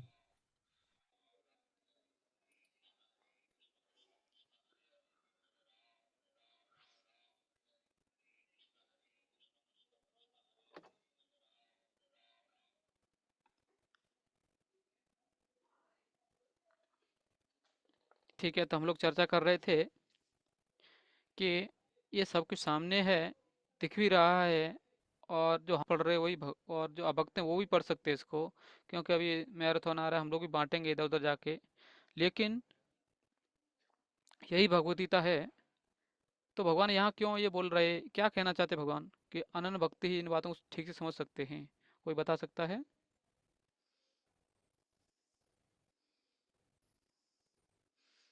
कोई बोलना चाहेगा?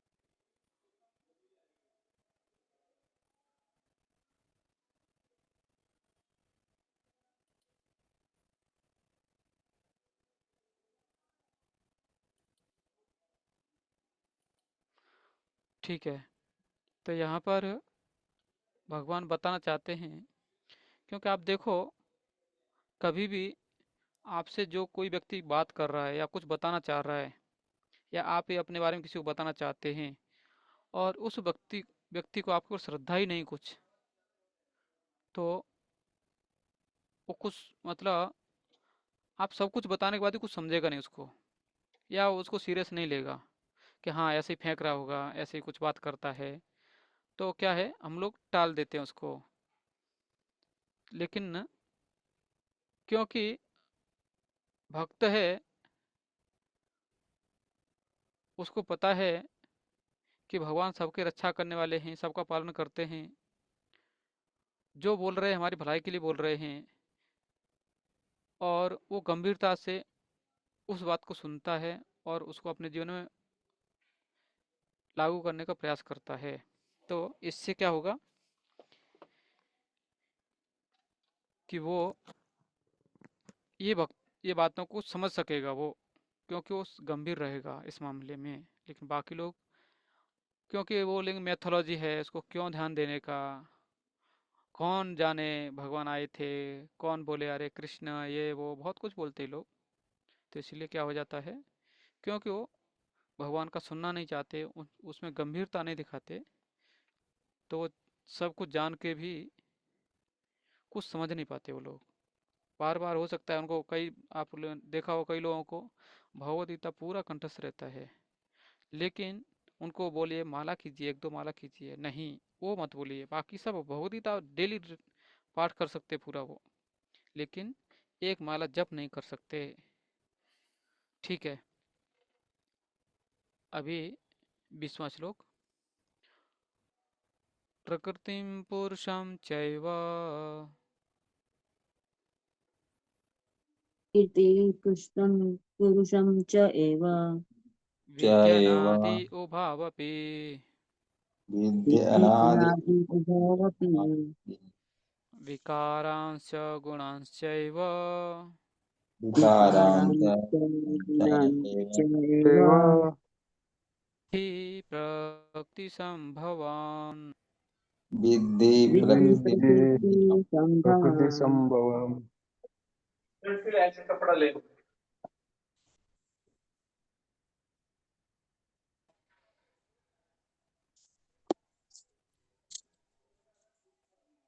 प्रकृति तथा जीवों को अनाथ समझना चाहिए।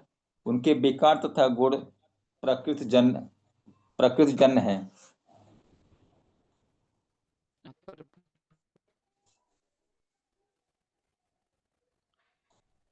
आगे पढ़ सकते हैं। उन्हें उनके विकार तथा गुण प्रकृत जन्य है। हाँ, तात्पर्य। तात्पर्य इस अध्याय के यस ज्ञान से मनुष्य शरीर तथा शरीर क्षेत्र तथा शरीर के ज्ञाता जीवात्मा तथा परमात्मा दोनों को जान सकते हैं। शरीर क्रिया क्षेत्र है और प्रकृति से निर्मित है। शरीर के भीतर बद्ध तथा उसके कार्यों का भोग करने वाला आत्मा ही पुरुष या जीव है, वह ज्ञाता है। इसके अतिरिक्त भी दूसरा ज्ञाता होता है जो परमात्मा है। निसंदेह यह समझना चाहिए कि परमात्मा आत्मा एक ही भगवान की विभिन्न अभिव्यक्तियां हैं। जीवात्मा उनकी शक्ति है और परमात्मा उनका साक्षात अंश या श्वास है। प्रकृति तथा जीव दोनों ही नित्य है। तात्पर्य यह है कि वे सृष्टि के पहले से विद्यमान हैं। यह भौतिक अभिव्यक्ति परमेश्वर की शक्ति से है और उसी प्रकार जीव भी है, किंतु जीव श्रेष्ठ शक्ति है। जीव तथा प्रकृति इस ब्रह्मांड के उत्पन्न होने के पूर्व से विद्यमान है। प्रकृति तो महाविष्णु में लीन हो गई और जब इसकी आवश्यकता पड़ी तो यह महतत्व के द्वारा प्रकट हुई। इसी प्रकार से जीव भी उसके भीतर रहते हैं और चूंकि वे बद्ध हैं, अतएव वे परमेश्वर की सेवा करने से विमुख है। इस तरह उन्हें वैकुंठ लोक में प्रविष्ट होने निंदा नहीं दिया जाता है, लेकिन प्रकृति के व्यक्ति होने पर इन्हें भौतिक जगत में पुनः कर्म करने तथा वैकुंठ लोक में प्रवेश करने की तैयारी करने का अवसर दिया जाता है। इस भौतिक सृष्टि का यही रहस्य है। वास्तव में जीवात्मा मूलतः परमेश्वर का अंश है, लेकिन अपने विद्रोही स्वभाव के कारण वह प्रकृति के भीतर बद्ध रहता है। इसका कोई महत्व नहीं है कि ये जीव या श्रेष्ठ जीव किस प्रकार प्रकृति के संपर्क में आए, किंतु भगवान जानते हैं कि ऐसा कैसे और क्यों हुआ। शास्त्रों में भगवान का वचन है कि जो लोग प्रकृति द्वारा आकृष्ट हैं वे कठिन जीवन संघर्ष कर रहे हैं, लेकिन इन कुछ श्लोकों के वर्णों से यह निश्चित समझ लेना होगा कि प्रकृति के 3 गुणों के द्वारा उत्पन्न विकार प्रकृति की ही उपज है। जीवों के सारे विकार और प्रकार शरीर के कारण है। जहां तक आत्मा का संबंध है, सारे जीव एक से हैं। हरे कृष्ण।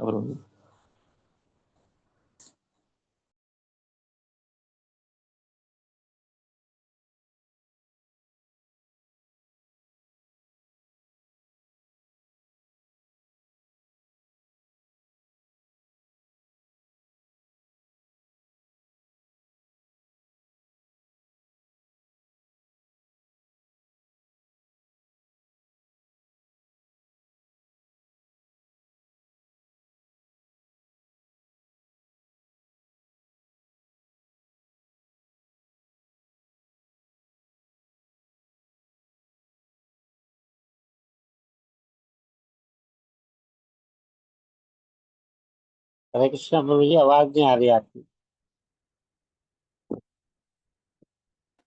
यस प्रभु, अभी आ रहा है। हरि बोल। आ रहा है। हरे कृष्णा प्रभु। यस यस जी प्रभु। तो मैं अभी बता रहा था आपको कि अभी तक भगवान ने यहाँ पर परमात्मा रूप का वर्णन किया कि वो क्षेत्रज्ञ कैसे हैं, या परमात्मा को क्षेत्रज्ञ के रूप में वर्णन किया है। अभी इसके आगे भगवान वर्णन करेंगे कि जीव जो वो भी एक क्या है, क्षेत्रज्ञ है, लेकिन वो माया के संपर्क में कैसे आ जाता है, उसके बारे में भी इसके आगे भगवान वर्णन करेंगे 20वें श्लोक के आगे। तो पहला है इधर प्रकृति और जीव, ये दोनों ही अनादि हैं। ये कब से हैं, कब ये दोनों भगवान से अलग हुए, क्योंकि शक्ति ये दोनों भगवान की हैं, लेकिन भगवान की शक्ति भगवान से दूर कब हुई है ये बताना आसान नहीं है, या इसमें ज़्यादा है ये भी नहीं कि वो कब ये अलग हुए। लेकिन हमें क्या करना है कि इनके विकार और गुण क्या हैं उनके बारे में हमें ध्यान रखना चाहिए, ध्यान देना चाहिए।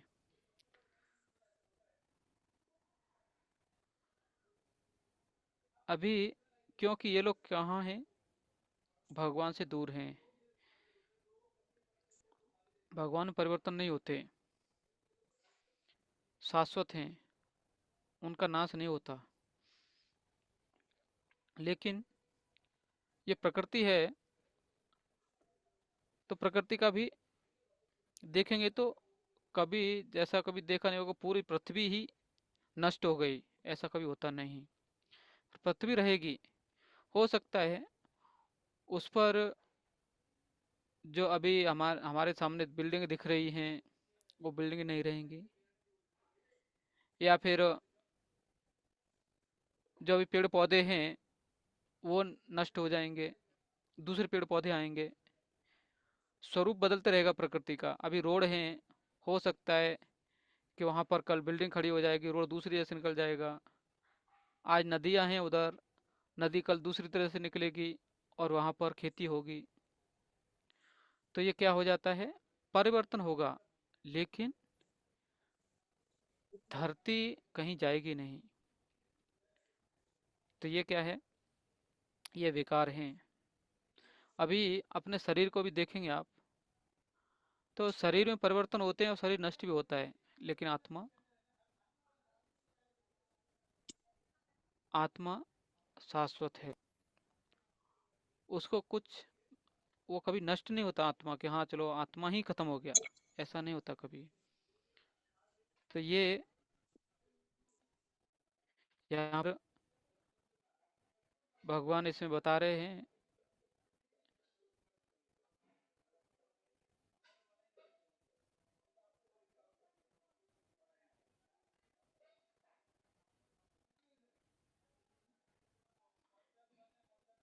श्लोका 21 के पीछे आप दोहराए। कार्य कारण कर्तृत्वे कार्य कारण प्रकृते हेतु प्रकृतिरुच्यते। हेतु प्रकृति प्रकृतिरुच्यते। पुरुषः सुख दुःखानां पुरुष पुरुषः सुख सुख दुःखानां दुःखानां भोक्तृत्व हेतुरुच्यते। भोक्तृत्व भोक्तृत्व हेतुरुच्यते। भक्त पढ़ सकता है।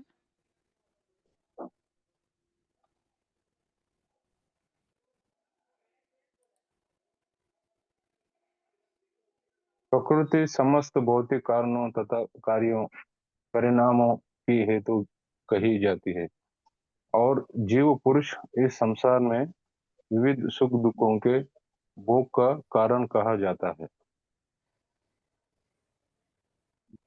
यस, तात्पर्य पढ़िए प्रभु।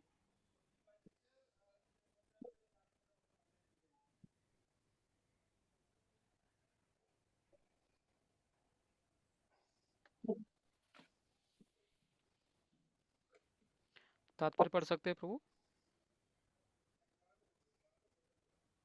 मैं पढ़ूं प्रभु जी?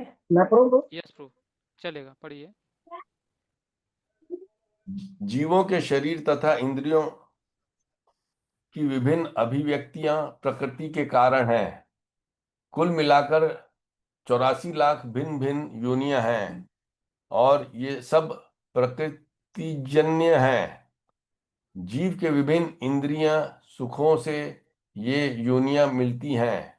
जो इस प्रकार इस शरीर या उस शरीर में रहने की इच्छा करता है, जब उसे विभिन्न शरीर प्राप्त होते हैं तो वह विभिन्न प्रकार के सुख तथा दुख भोगता है। उसके भौतिक सुख दुख उसके शरीर के कारण होते हैं, स्वयं उसके कारण नहीं।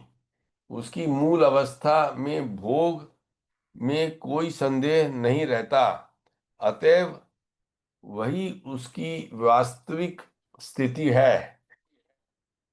वह प्रकृति पर प्रभुत्व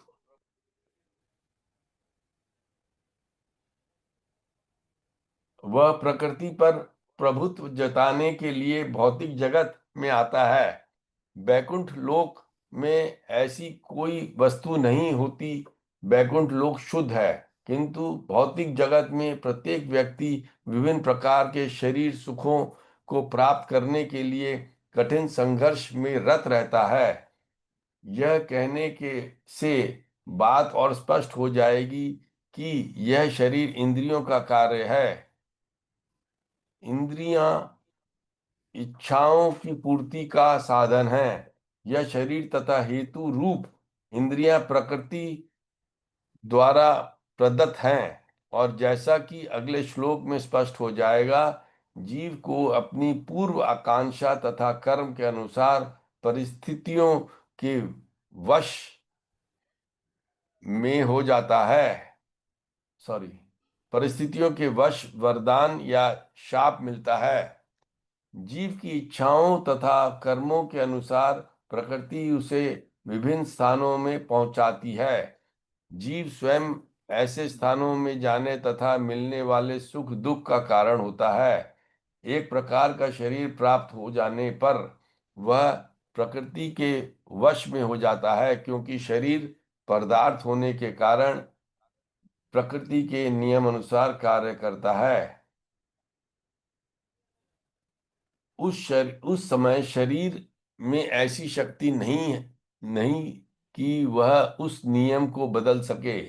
मान लीजिए कि जीव को कुत्ते का शरीर प्राप्त हो गया। जो ही वह कुत्ते का शरीर में स्थापित किया जाता है, उसे कुत्ते की भांति आचरण करना होता है। वह अन्यथा आचरण नहीं कर सकता। यदि जीव को सूकर का शरीर प्राप्त होता है, तो वह मल खाने तथा सूकर की भांति रहने के लिए बाध्य है। इसी प्रकार यदि जीव को देवता का शरीर प्राप्त हो जाता है, तो उसे अपने शरीर के अनुसार कार्य करना होता है। यही प्रकृति का नियम है। लेकिन समस्त परिस्थितियों में परमात्मा जीव के साथ रहता है। वेदों में मुंडक उपनिषद 3.1.1 इसकी व्याख्या इस प्रकार की गई है। द्वा सुपर्णा सयुजा सखाय। परमेश्वर जीवन पर इतना कृपालु है परमेश्वर जीव पर इतना कृपालु है कि वह सदा जीव के साथ रहता है और सभी परिस्थितियों में परमात्मा रूप में विद्यमान रहता है। धन्यवाद प्रभु। हरे कृष्ण। हरे कृष्णा। तो यहाँ पर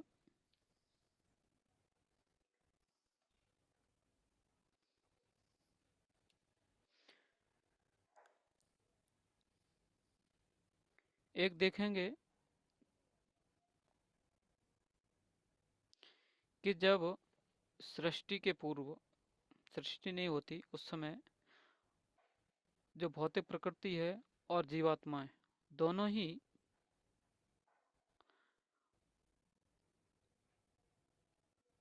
परमेश्वर महाविष्णु में सुसुप्त रहते हैं। और जब सृष्टि का आरंभ होता है या सृजन के समय उनको बाद में प्रकट किया जाता है, और जिससे ये जीवात्मा भौतिक जगत में आकर भक्ति का अभ्यास करें और भगवद्धाम के जाने की तैयारी कर सकें। अभी समस्या कब आ जाती है, कहाँ पर आती है कि हम लोग भगवान को ही भूल जाते हैं। हमें भेजा किसके लिए गया था और हम क्या करने लगे। तो यहाँ पर आते हैं भगवान कि जीवात्मा अपने आप को पुरुष समझने लगता है, लेकिन वास्तव में पुरुष कौन है? परमेश्वर पुरुष हैं, और वो परम पुरुष हैं, प्रभु हैं, नियंत्रक हैं, भोक्ता हैं, स्वामी हैं और जगत के पालन करता है। लेकिन जो जीवात्मा अपने को मान रहा है पुरुष, लेकिन वो कौन है? वो वास्तव में परमेश्वर का अंश है, शक्ति है परमेश्वर की। वो नियंत्रक या स्वामी नहीं है। लेकिन क्या होता है, क्योंकि कोई व्यक्ति भी अपने को कुछ भी मान सकता है। तो ऐसे ही जैसे कोई मूर्ख व्यक्ति है और अपने बोलता है मैं प्रधानमंत्री हूँ भारत का, क्या उसके मानने से चलेगा? नहीं, उसको वो पद वो अधिकार उसको प्राप्त नहीं होंगे। वो सिर्फ अपने मन में मान सकता है कि हाँ मैं हूँ, बस उतना ही। तो ऐसे ही यही हाल जीवात्मा का है। वो अपने को पुरुष मानने लगता है कभी कभी, और इसीलिए फिर वो दुख उठाने लगता है। तो इसलिए जो पुरुष शब्द है वो दोनों को ही, जीवात्मा को और परमेश्वर को, दोनों को ही सूचित किया जाता है। अभी इसमें आपने अभी बीच में पढ़ा था, देखो 7वें अध्याय का 5वां श्लोक। तो उसमें भगवान कहते हैं अर्जुन को, अपरिमितस्तन्याम प्रकृतिम विद्धि में पराम जीवभूता महाबाहो यजिदम धार्यते जगत। हे महाभाव अर्जुन, इसके अतिरिक्त मेरी एक अन्य पराशक्ति है जो उन जीवों से युक्त है जो इस भौतिक अपरा प्रकृति के साधनों का विदोहन कर रहे हैं। तो यहाँ पर अभी श्लोक पर आते हैं हम लोग। कार्य कारण कर्तृत्वे हेतु प्रकृतिर उच्यते। प्रकृति है वो समस्त भौतिक कार्यों तथा कारणों की हेतु कही जाती है। पुरुष सुख दुखानां भोक्तृत्व हेतुर उच्यते। जो पुरुष है वो वास्तव में इसका भोक्ता है, लेकिन अभी यहाँ पर दो पुरुष बताए गए थे, एक भगवान और एक जीवात्मा। तो जब जो पुरुष जीवात्मा है वो अपने, मतलब जो जीवात्मा है वो जब अपने को पुरुष समझने लगता है, क्योंकि वो इस मतलब भौतिक प्रकृति का भोग करना चाहता है, तो फिर क्या होता है कि वो स्वयं ही सुख और दुखों का कारण मतलब हेतु बनता है।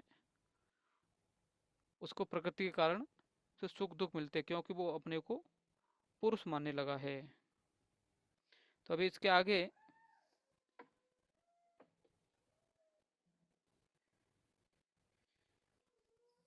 भगवान आगे यहाँ पर जीव और प्रकृति का संबंध क्या है इसके बारे में चर्चा करने वाले हैं।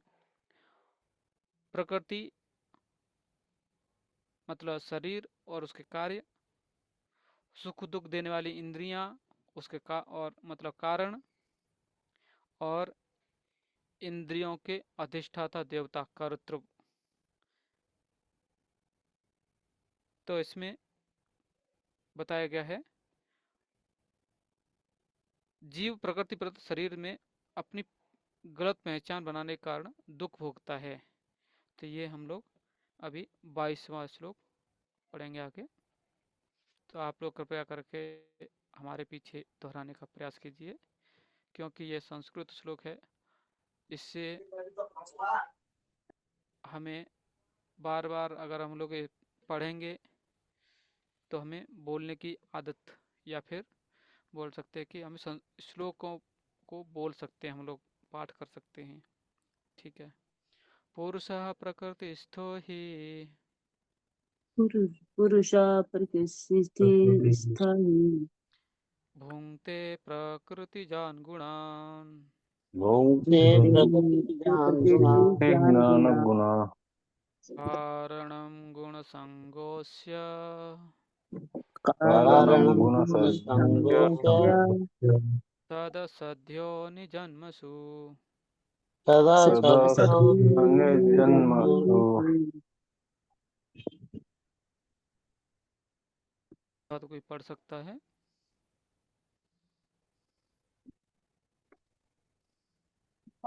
इस प्रकार जीव प्रकृति के तीनों गुणों का भोग करता हुआ प्रकृति में ही जीवन बिताता है।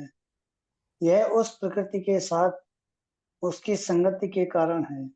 इस तरह उसे उत्तम तथा अधम योनियां मिलती रहती है।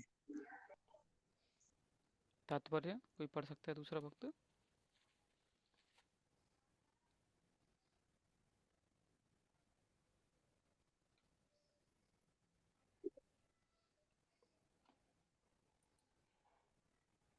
हरे कृष्ण में प्रभु। यस प्रभु। ओके। यह श्लोक यह समझाने के लिए महत्वपूर्ण है कि जीव एक शरीर से दूसरे में किस प्रकार देहांतरण करता है। दूसरे अध्याय में बताया गया है कि जीव एक शरीर को त्याग कर दूसरा शरीर उसी तरह धारण करता है जिस प्रकार कोई वस्त्र बदलता है। वस्त्र का परिवर्तन इस संसार के प्रति आसक्ति के कारण है। जब तक इस जीव इस मिथ्या प्राकट्य पर मुक्त रहता है तब तक उसे निरंतर देहांतरण करना पड़ता है। प्रकृति पर प्रभुत्व जताने की इच्छा के फलस्वरूप वह ऐसी प्रतिकूल परिस्थितियों में फंसता रहता है। भौतिक इच्छा के वशीभूत हो उसे कभी देवता के रूप में तो कभी मनुष्य के रूप में, कभी पशु, कभी पक्षी, कभी कीड़े, कभी जल जंतु, कभी संत पुरुष तो कभी खटमल के रूप में जन्म लेना पड़ता है। यह क्रम चलता रहता है और प्रत्येक परिस्थिति में जीव अपने को परिस्थितियों का स्वामी मानता है, जबकि वह प्रकृति के वश में होता है। यहाँ पर बताया गया है कि जीव किस प्रकार विभिन्न शरीरों को प्राप्त करता है। यह प्रकृति के विभिन्न गुणों की संगति के कारण है। अतएव इन गुणों से ऊपर उठकर दिव्य पद पर स्थित होना होता है। यही कृष्ण भावनामृत कहलाता है।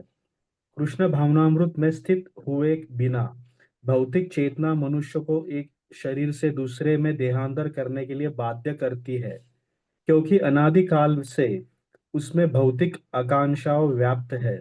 लेकिन उसे इस विचार को बदलना होगा। यह परिवर्तन प्रामाणिक स्तोत्रों से सुनकर ही लाया जा सकता है। इसका सर्वश्रेष्ठ उदाहरण अर्जुन है, जो कृष्ण से ईश्वर विज्ञान का श्रवण करता है। यदि जीव इस श्रवण विधि को अपना ले तो प्रकृति पर प्रभुत्व जताने की अभिलाषित आकांक्षा समाप्त हो जाए और कर्मश जो वह प्रभुत्व जताने की इच्छा को कम करता जाएगा, त्यों त्यों उसे आध्यात्मिक सुख मिलता जाएगा। इस वैदिक मंत्र में कहा गया है कि जो जीव भगवान की संगति से विद्वान जाता है, त्यों त्यों उसे अनुपात में वह आनंदमय जीवन का आस्वादन करता है।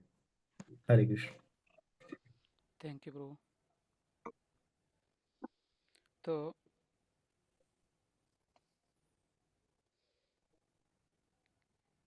यहाँ पर कैसा था, पुरुष प्रकृति स्थो ही, भौतिक प्रकृति शरीर में स्थित जीवात्मा भोंगते प्रकृति जान गुणान, सोचता है को प्रकृति जन्य तीनों गुणों से भोग कर रहा है। कारणम गुण संगोष्य, वह उसकी तीन भौतिक गुणों के साथ संगति के कारण है। सद सद्यो ने जन्मसु, इस तरह से उत्तम तथा आदम योनियां उसे मिलती रहती हैं। और अभी देखेंगे आप, तो अभी ये क्या है, उसके आत्मा का देहांतरण। क्योंकि वो क्या कर रहा है, जीव भौतिक इच्छा कर रहा है। बस भौतिक इच्छा करता है तो क्या होता है उससे, वो कभी देवता बन जाता है, कभी मनुष्य, कभी पशु, कभी पक्षी, कभी कीड़ा, कभी जलचर, और वो एक के बाद एक अलग जन्म ले रहता है। और जो भी हो, चाहे कीड़ा हो, देवता, चाहे जैसे इंद्र हो, इंद्रगोप, ब्रह्मा से लेकर छोटा इंद्रगोप कीड़े तक, ऐसा बताते कुछ मकड़ी जैसा एक लाल कीड़ा होता है जो कभी कभी खेतों में बारिश के समय हल चलाते समय मिलता है। बहुत ही रेशम जैसा दिखता है, बहुत चमक होती है उसमें। तो मेन है कि जो भी है वो कीड़ा हो या स्वयं ब्रह्मा जी हो, क्योंकि उस पोस्ट पर जो भी रहता है वो अपने को क्या करता है, स्वामी मानने लगता है।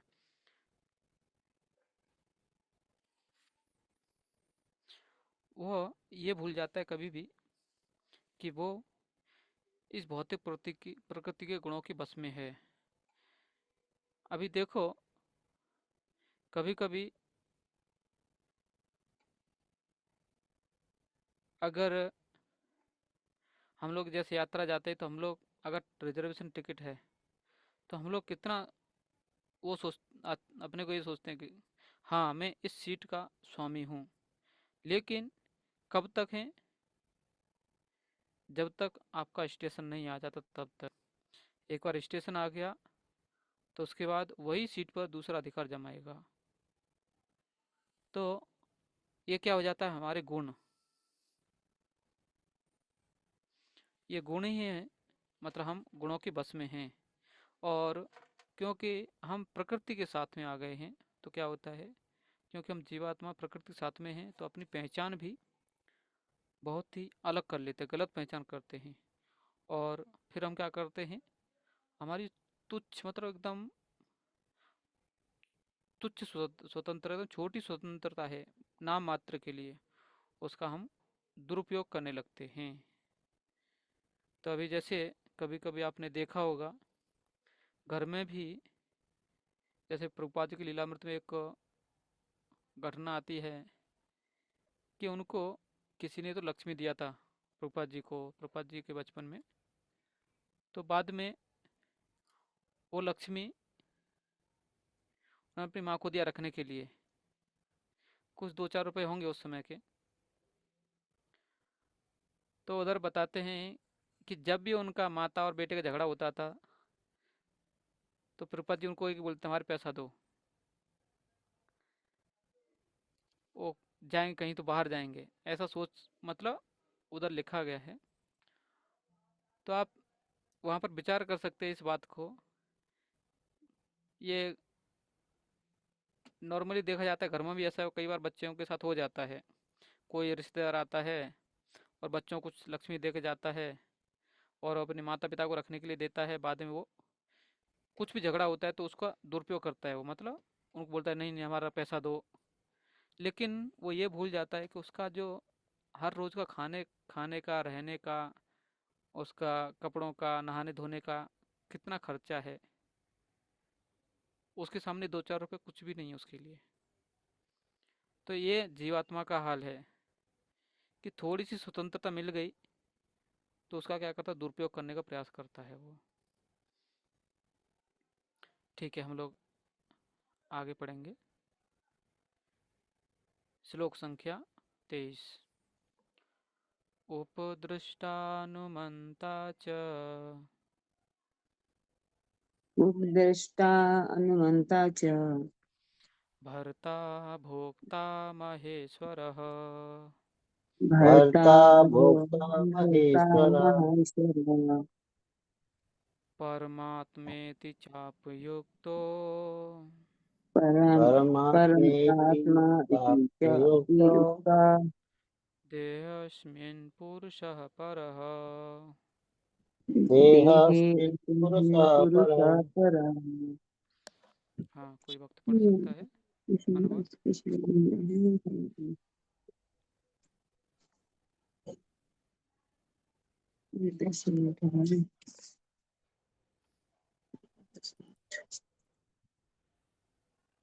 यस प्रभु।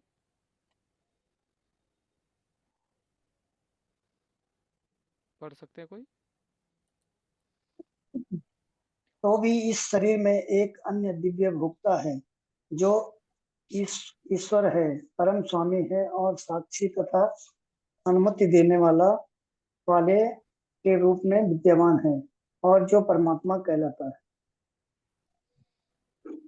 आगे यस प्रभु, तात्पर्य पढ़ सकते हैं। यहाँ पर कहा गया है कि जीवात्मा के साथ निरंतर रहने वाला परमात्मा परमेश्वर का प्रतिनिधि है। वह सामान्य जीव नहीं है, क्योंकि अद्वैतवादी चिंतक शरीर के ज्ञाता को एक मानते हैं। अतएव उनके विचार से परमात्मा तथा जीवात्मा में कोई अंतर नहीं है। इसका स्पष्टीकरण करने के लिए भगवान कहते हैं कि वे प्रत्येक शरीर में परमात्मा रूप में विद्यमान हैं। वे जीवात्मा से भिन्न हैं, वे पर हैं, दिव्य हैं। जीवात्मा किसी विशेष क्षेत्र के कार्यों का भोक्ता है, लेकिन परमात्मा किसी सीमित भोक्ता के रूप में या शारीरिक कर्मों में भाग लेने वाले के रूप में विद्यमान नहीं रहता, अपितु वह साक्षी, अनुमति दाता तथा परम भोक्ता के रूप में स्थित रहता है। उसका नाम परमात्मा है, आत्मा नहीं। वह दिव्य है, अतः यह बिल्कुल स्पष्ट है कि आत्मा तथा परमात्मा भिन्न भिन्न हैं। परमात्मा के हाथ पैर सर्वत्र रहते हैं, लेकिन जीवात्मा के ऐसा प्रभु जी ऊपर करेंगे। यस प्रभु।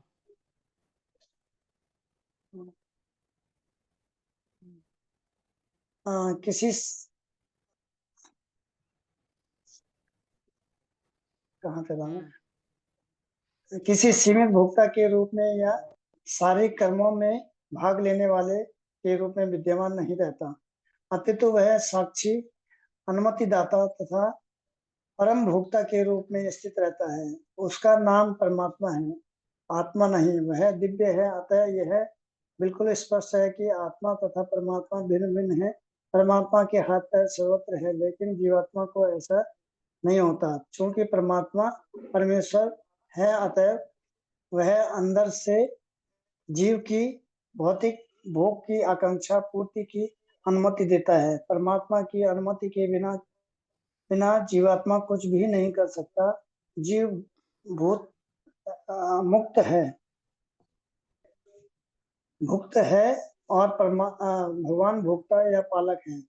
जीव अंततः है और भगवान उन सब में मित्र रूप में निवास करता है। तथ्य यह है कि प्रत्येक जीव परमेश्वर का नित्य अंश है और दोनों मित्र रूप में घनिष्ठता पूर्वक संबंधित हैं, लेकिन जीव में परमेश्वर के आदेश को स्वीकार करने की प्रकृति पर प्रभुत्व जताने के उद्देश्य से स्वतंत्रता पूर्वक कर्म करने की प्रवृत्ति पाई जाती है। क्योंकि उसमें यह प्रवृत्ति होती है, अतः वह परमेश्वर की तटस्थ शक्ति कहलाता है। जीव या तो भौतिक शक्ति में या आध्यात्मिक शक्ति में स्थित हो सकता है। जब तक वह भौतिक शक्ति द्वारा बद्ध रहता है, तब तक परमेश्वर मित्र रूप में परमात्मा की तरह उसके भीतर रहते हैं, जिसमें उसे आध्यात्मिक शक्ति में वापस ले जा सके। भगवान उसे आध्यात्मिक शक्ति में वापस ले जाने के लिए सदैव उत्सुक रहते हैं, लेकिन अपनी अल्प स्वतंत्रता के कारण जीव निरंतर आध्यात्मिक प्रकाश की संगति ठुकराता है। स्वतंत्रता का यह दुरुपयोग ही बद्ध प्रकृति में उसे भौतिक संघर्ष के कारण है। अतः भगवान निरंतर बाहर तथा भीतर के आदेश देते रहते हैं। बाहर से वे भगवत गीता के रूप में उपदेश देते हैं और भीतर से वे जीव को यह विश्वास दिलाते हैं कि भौतिक क्षेत्र में उसके कार्यकलाप वास्तव में सुख के लिए अनुकूल नहीं है। उनका वचन है कि इसे त्याग दो और मेरे प्रति श्रद्धा करो, तभी तुम सुखी होगे। इस प्रकार जो बुद्धिमान व्यक्ति परमात्मा में अथवा भगवान में श्रद्धा रखता है, वह सच्चिदानंदमय जीवन की ओर प्रगति करने लगता है। हरे कृष्ण। हरे कृष्णा। थैंक यू प्रभु।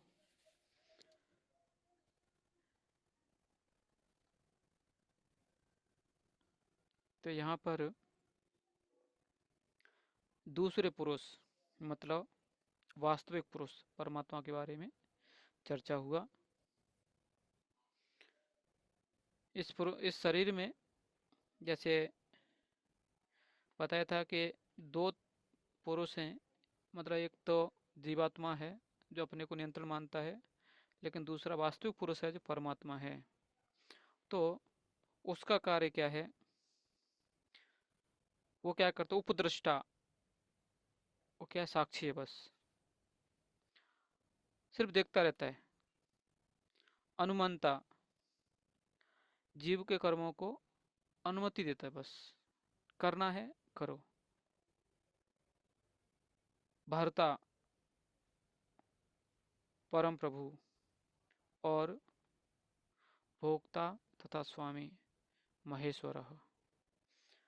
तो ये उपद्रष्टा अनुमंता च भर्ता भोक्ता महेश्वरः। परमात्मा इति, ये परमात्मा है जो इसी शरीर में रहता है। अभी इस ज्ञान का फल क्या है ये इधर आएगा। शुरू का पढ़ देंगे हमारे पीछे, आप दोहराइए। यह एवं वेत्ति पुरुषम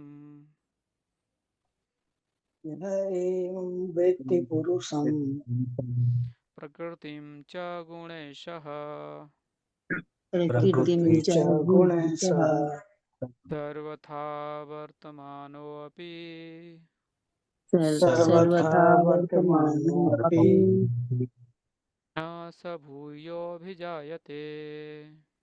न न स स भूयो भूयो अभिजायते।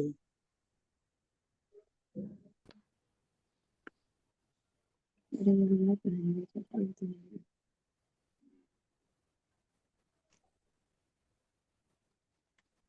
गोविंद प्रभु है।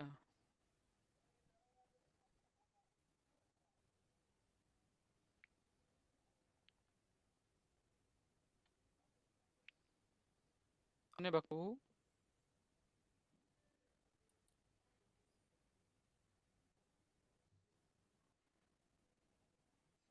महावीर प्रभु आप पढ़ सकते हैं। महावीर ठाकुर प्रभु आवाज आ रहा है। दिलीप कुमार प्रभु। हरे कृष्णा कृष्णा कृष्णा हरे हरे, हरे राम हरे हरे हरे हरे हरे। राम हरे राम। मैं पढ़ूं प्रभु जी? कुमार प्रभु यहाँ पढ़िए माता जी। वो भक्त लगता है किधर खो गए। जो व्यक्ति प्रकृति, जीव तथा प्रकृति के गुणों की अंतःक्रिया से संबंधित इस विचारधारा को समझ लेता है, उसे मुक्ति की प्राप्ति सुनिश्चित है। उसकी वर्तमान स्थिति चाहे जैसी हो, यहाँ पर उसका पुनर्जन्म नहीं होता। तात्पर्य श्रील प्रभुपाद। प्रकृति, परमात्मा, आत्मा तथा इनके अंतः संबंध की स्पष्ट जानकारी हो जाने पर मनुष्य मुक्त होने का अधिकारी बनता है और वह इस भौतिक प्रकृति में लौटने के लिए बाध्य हुए बिना वैकुंठ वापस चले जाने का अधिकारी बन जाता है। यह ज्ञान का फल है। ज्ञान यह समझने के लिए ही होता है कि दैव योग से जीव इस संसार में आ गिरा है। उसे प्रामाणिक व्यक्तियों, साधु पुरुषों तथा गुरु की संगति में निजी प्रयास द्वारा अपनी स्थिति समझनी है और तब जिस रूप में भगवान ने भगवत गीता में कही है, उसे समझकर आध्यात्मिक चेतना या कृष्ण भावनामृत को प्राप्त करना है। तब यह निश्चित है कि वह इस संसार में फिर कभी नहीं आ सकेगा। वह सच्चिदानंद में जीवन बिताने के लिए वैकुंठ लोक भेज दिया जाएगा। हरे कृष्णा। हरे कृष्णा। थैंक यू माता जी। तो ये क्या था, ये हमने जो पढ़ा, मतलब इसका फल क्या है। ये इसका फल है। अगर हम इन गुणों को प्रकृति, जीव और प्रकृति गुणों की अंतःक्रिया और ये विचारधारा क्या है, इनको अगर हम समझ सकते हैं तो हम जरूर ही मुक्ति को प्राप्त करेंगे। लेकिन इधर यही बता रहे कि आप अभी चाहे जैसे भी हो, भक्त हो, अभक्त हो, मायावादी हो, जो भी हो, लेकिन अगर आप इसको ठीक से समझेंगे तो क्या होगा, पुनर्जन्म नहीं होगा। तो प्रभुपाद जी इधर बताते हैं कि अगर किसी को प्रकृति, परमात्मा और आत्मा इनके बारे में अगर अच्छे से जानकारी रहती है या ठीक से समझ लेता है वो, तो वह व्यक्ति मुक्त होने का अधिकारी हो जाता है। लेकिन अभी मुक्त नहीं हुआ है। जैसे अगर कुछ लोग, जैसे अभी यात्रा गए थे या जाने वाले होंगे कहीं पर, या आप जाते रहते होंगे, तो कभी कभी हम लोग पहले से ही, या ज़्यादातर सब लोग रिजर्वेशन टिकट करते हैं, पहले से ही निकाल के रखते हैं। तो टिकट निकालने से कोई मुक्त नहीं हो जाता है।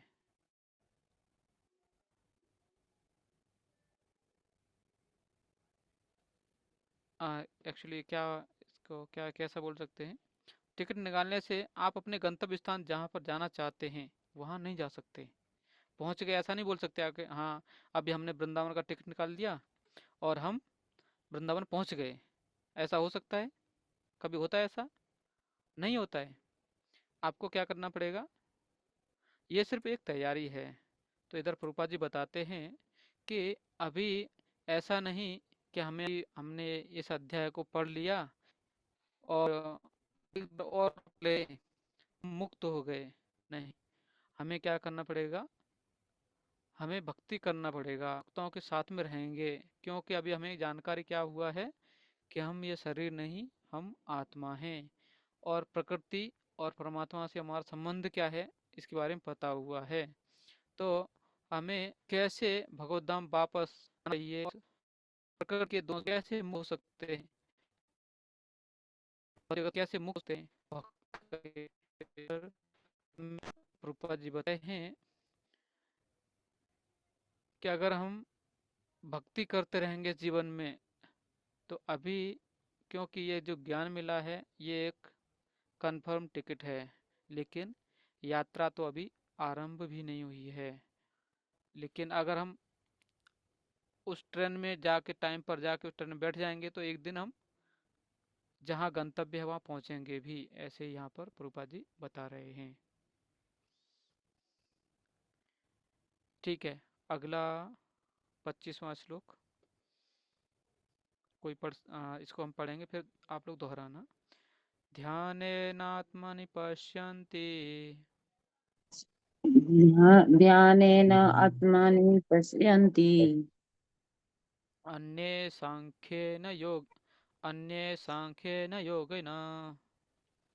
अन्य सांख्येन संख्येन योगेन योगिनो कर्मयोगेन चापरे। कर्मयोगेन चापरे। कोई पढ़ सकता है?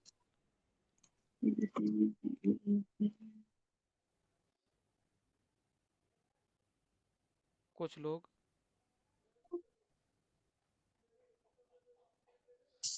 कुछ लोग परमात्मा को ध्यान के द्वारा अपने भीतर देखते हैं, तो दूसरे लोग ज्ञान के अनुशीलन द्वारा, और कुछ ऐसे हैं जो निष्काम कर्मयोग द्वारा देखते हैं।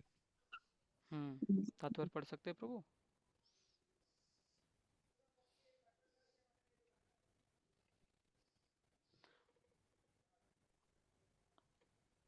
भगवान अर्जुन को बताते हैं कि जहाँ तक मनुष्य द्वारा आत्मा साक्षात्कार की खोज का प्रश्न है, बद्ध जीवों की दो श्रेणियां हैं।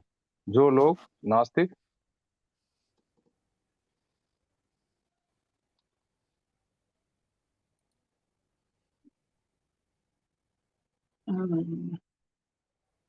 अज्ञेयवादी। अरे म्यूट में, कोई दूसरा वक्त पढ़ अनम्यूट सकता है? करो। हाँ माता जी आप पढ़िए। मैं पढ़ूंगा जी। यस यस माता जी। भगवान अर्जुन को बताते हैं कि जहाँ तक मनुष्य द्वारा आत्म संस्कार की खोज का प्रश्न है, बद्ध जीव की दो श्रेणियां हैं। जो लोग नास्तिक, अज्ञेयवादी तथा संशयवादी हैं, वे आध्यात्मिक ज्ञान से विहीन हैं, किंतु अन्य लोग जो आध्यात्मिक जीवन संबंधी अपने ज्ञान के प्रति श्रद्धावान हैं, वे आत्मदर्शी भक्त हैं, दार्शनिक तथा निष्काम कर्मयोगी कहलाते हैं। जो लोग सदैव अद्वैतवाद की स्थापना करना चाहते हैं, उनकी भी गणना नास्तिकों एवं अज्ञेयवादियों में की जाती है। दूसरे शब्दों में केवल भगवत भक्त ही आध्यात्मिक ज्ञान को प्राप्त होते हैं, क्योंकि वे समझते हैं कि इस प्रकृति के भी परे वैकुंठ लोक तथा भगवान है, जिसका विस्तार परमात्मा के रूप में प्रत्येक व्यक्ति में हुआ है और जो सर्वव्यापी है। निसंदेह कुछ लोग ऐसे भी हैं जो ज्ञान के अनुशीलन द्वारा भगवान को समझने का प्रयास करते हैं।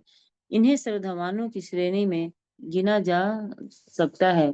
सांख्य दार्शनिक इस भौतिक जगत का विश्लेषण 24 तत्वों के रूप में करते हैं और वे आत्मा को 25वां तत्व मानते हैं। जब वे आत्मा की प्रकृति को भौतिक तत्वों से परे समझने में समर्थ होते हैं, तो वे यह भी समझ जाते हैं कि आत्मा के भी ऊपर भगवान है और वह 26वां तत्व है।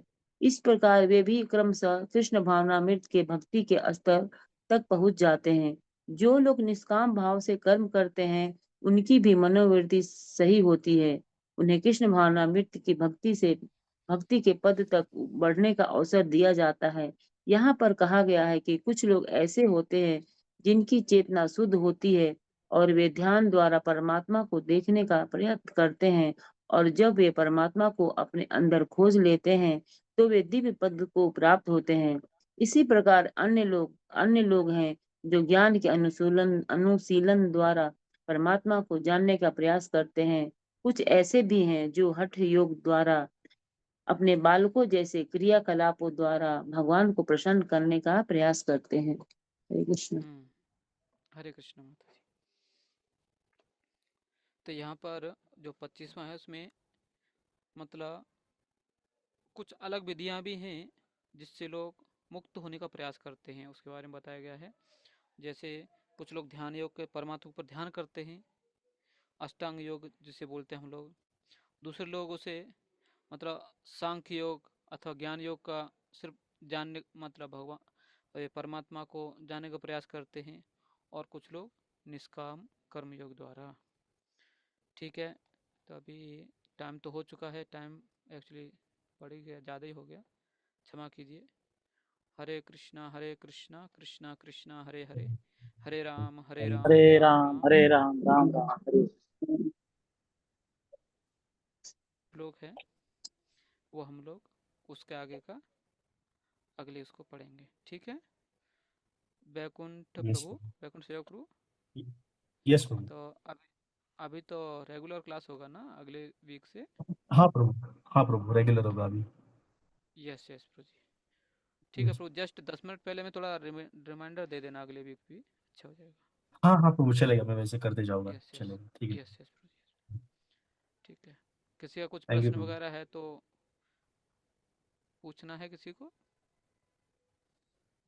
प्रभु जी, आपने वो जो अभी वो शुरू में दिखाया था वो 24 गुण, उसको थोड़ा एक बार ग्रुप पे भेज देते हैं। मैं ना उसका स्क्रीनशॉट नहीं ले पाई तो नहीं, वो एक्चुअली उसमें है अपने राधे श्याम प्रभु का, ये है, मैं एक बार दिखाता हूँ इसमें उसको। है क्या? हाँ, उसका अगर पीडीएफ रहेगा तो डाल दीजिए प्रोजेक्ट ग्रुप में, इंडिविजुअली कोई टाइम लेके पढ़ सकते हैं उसमें।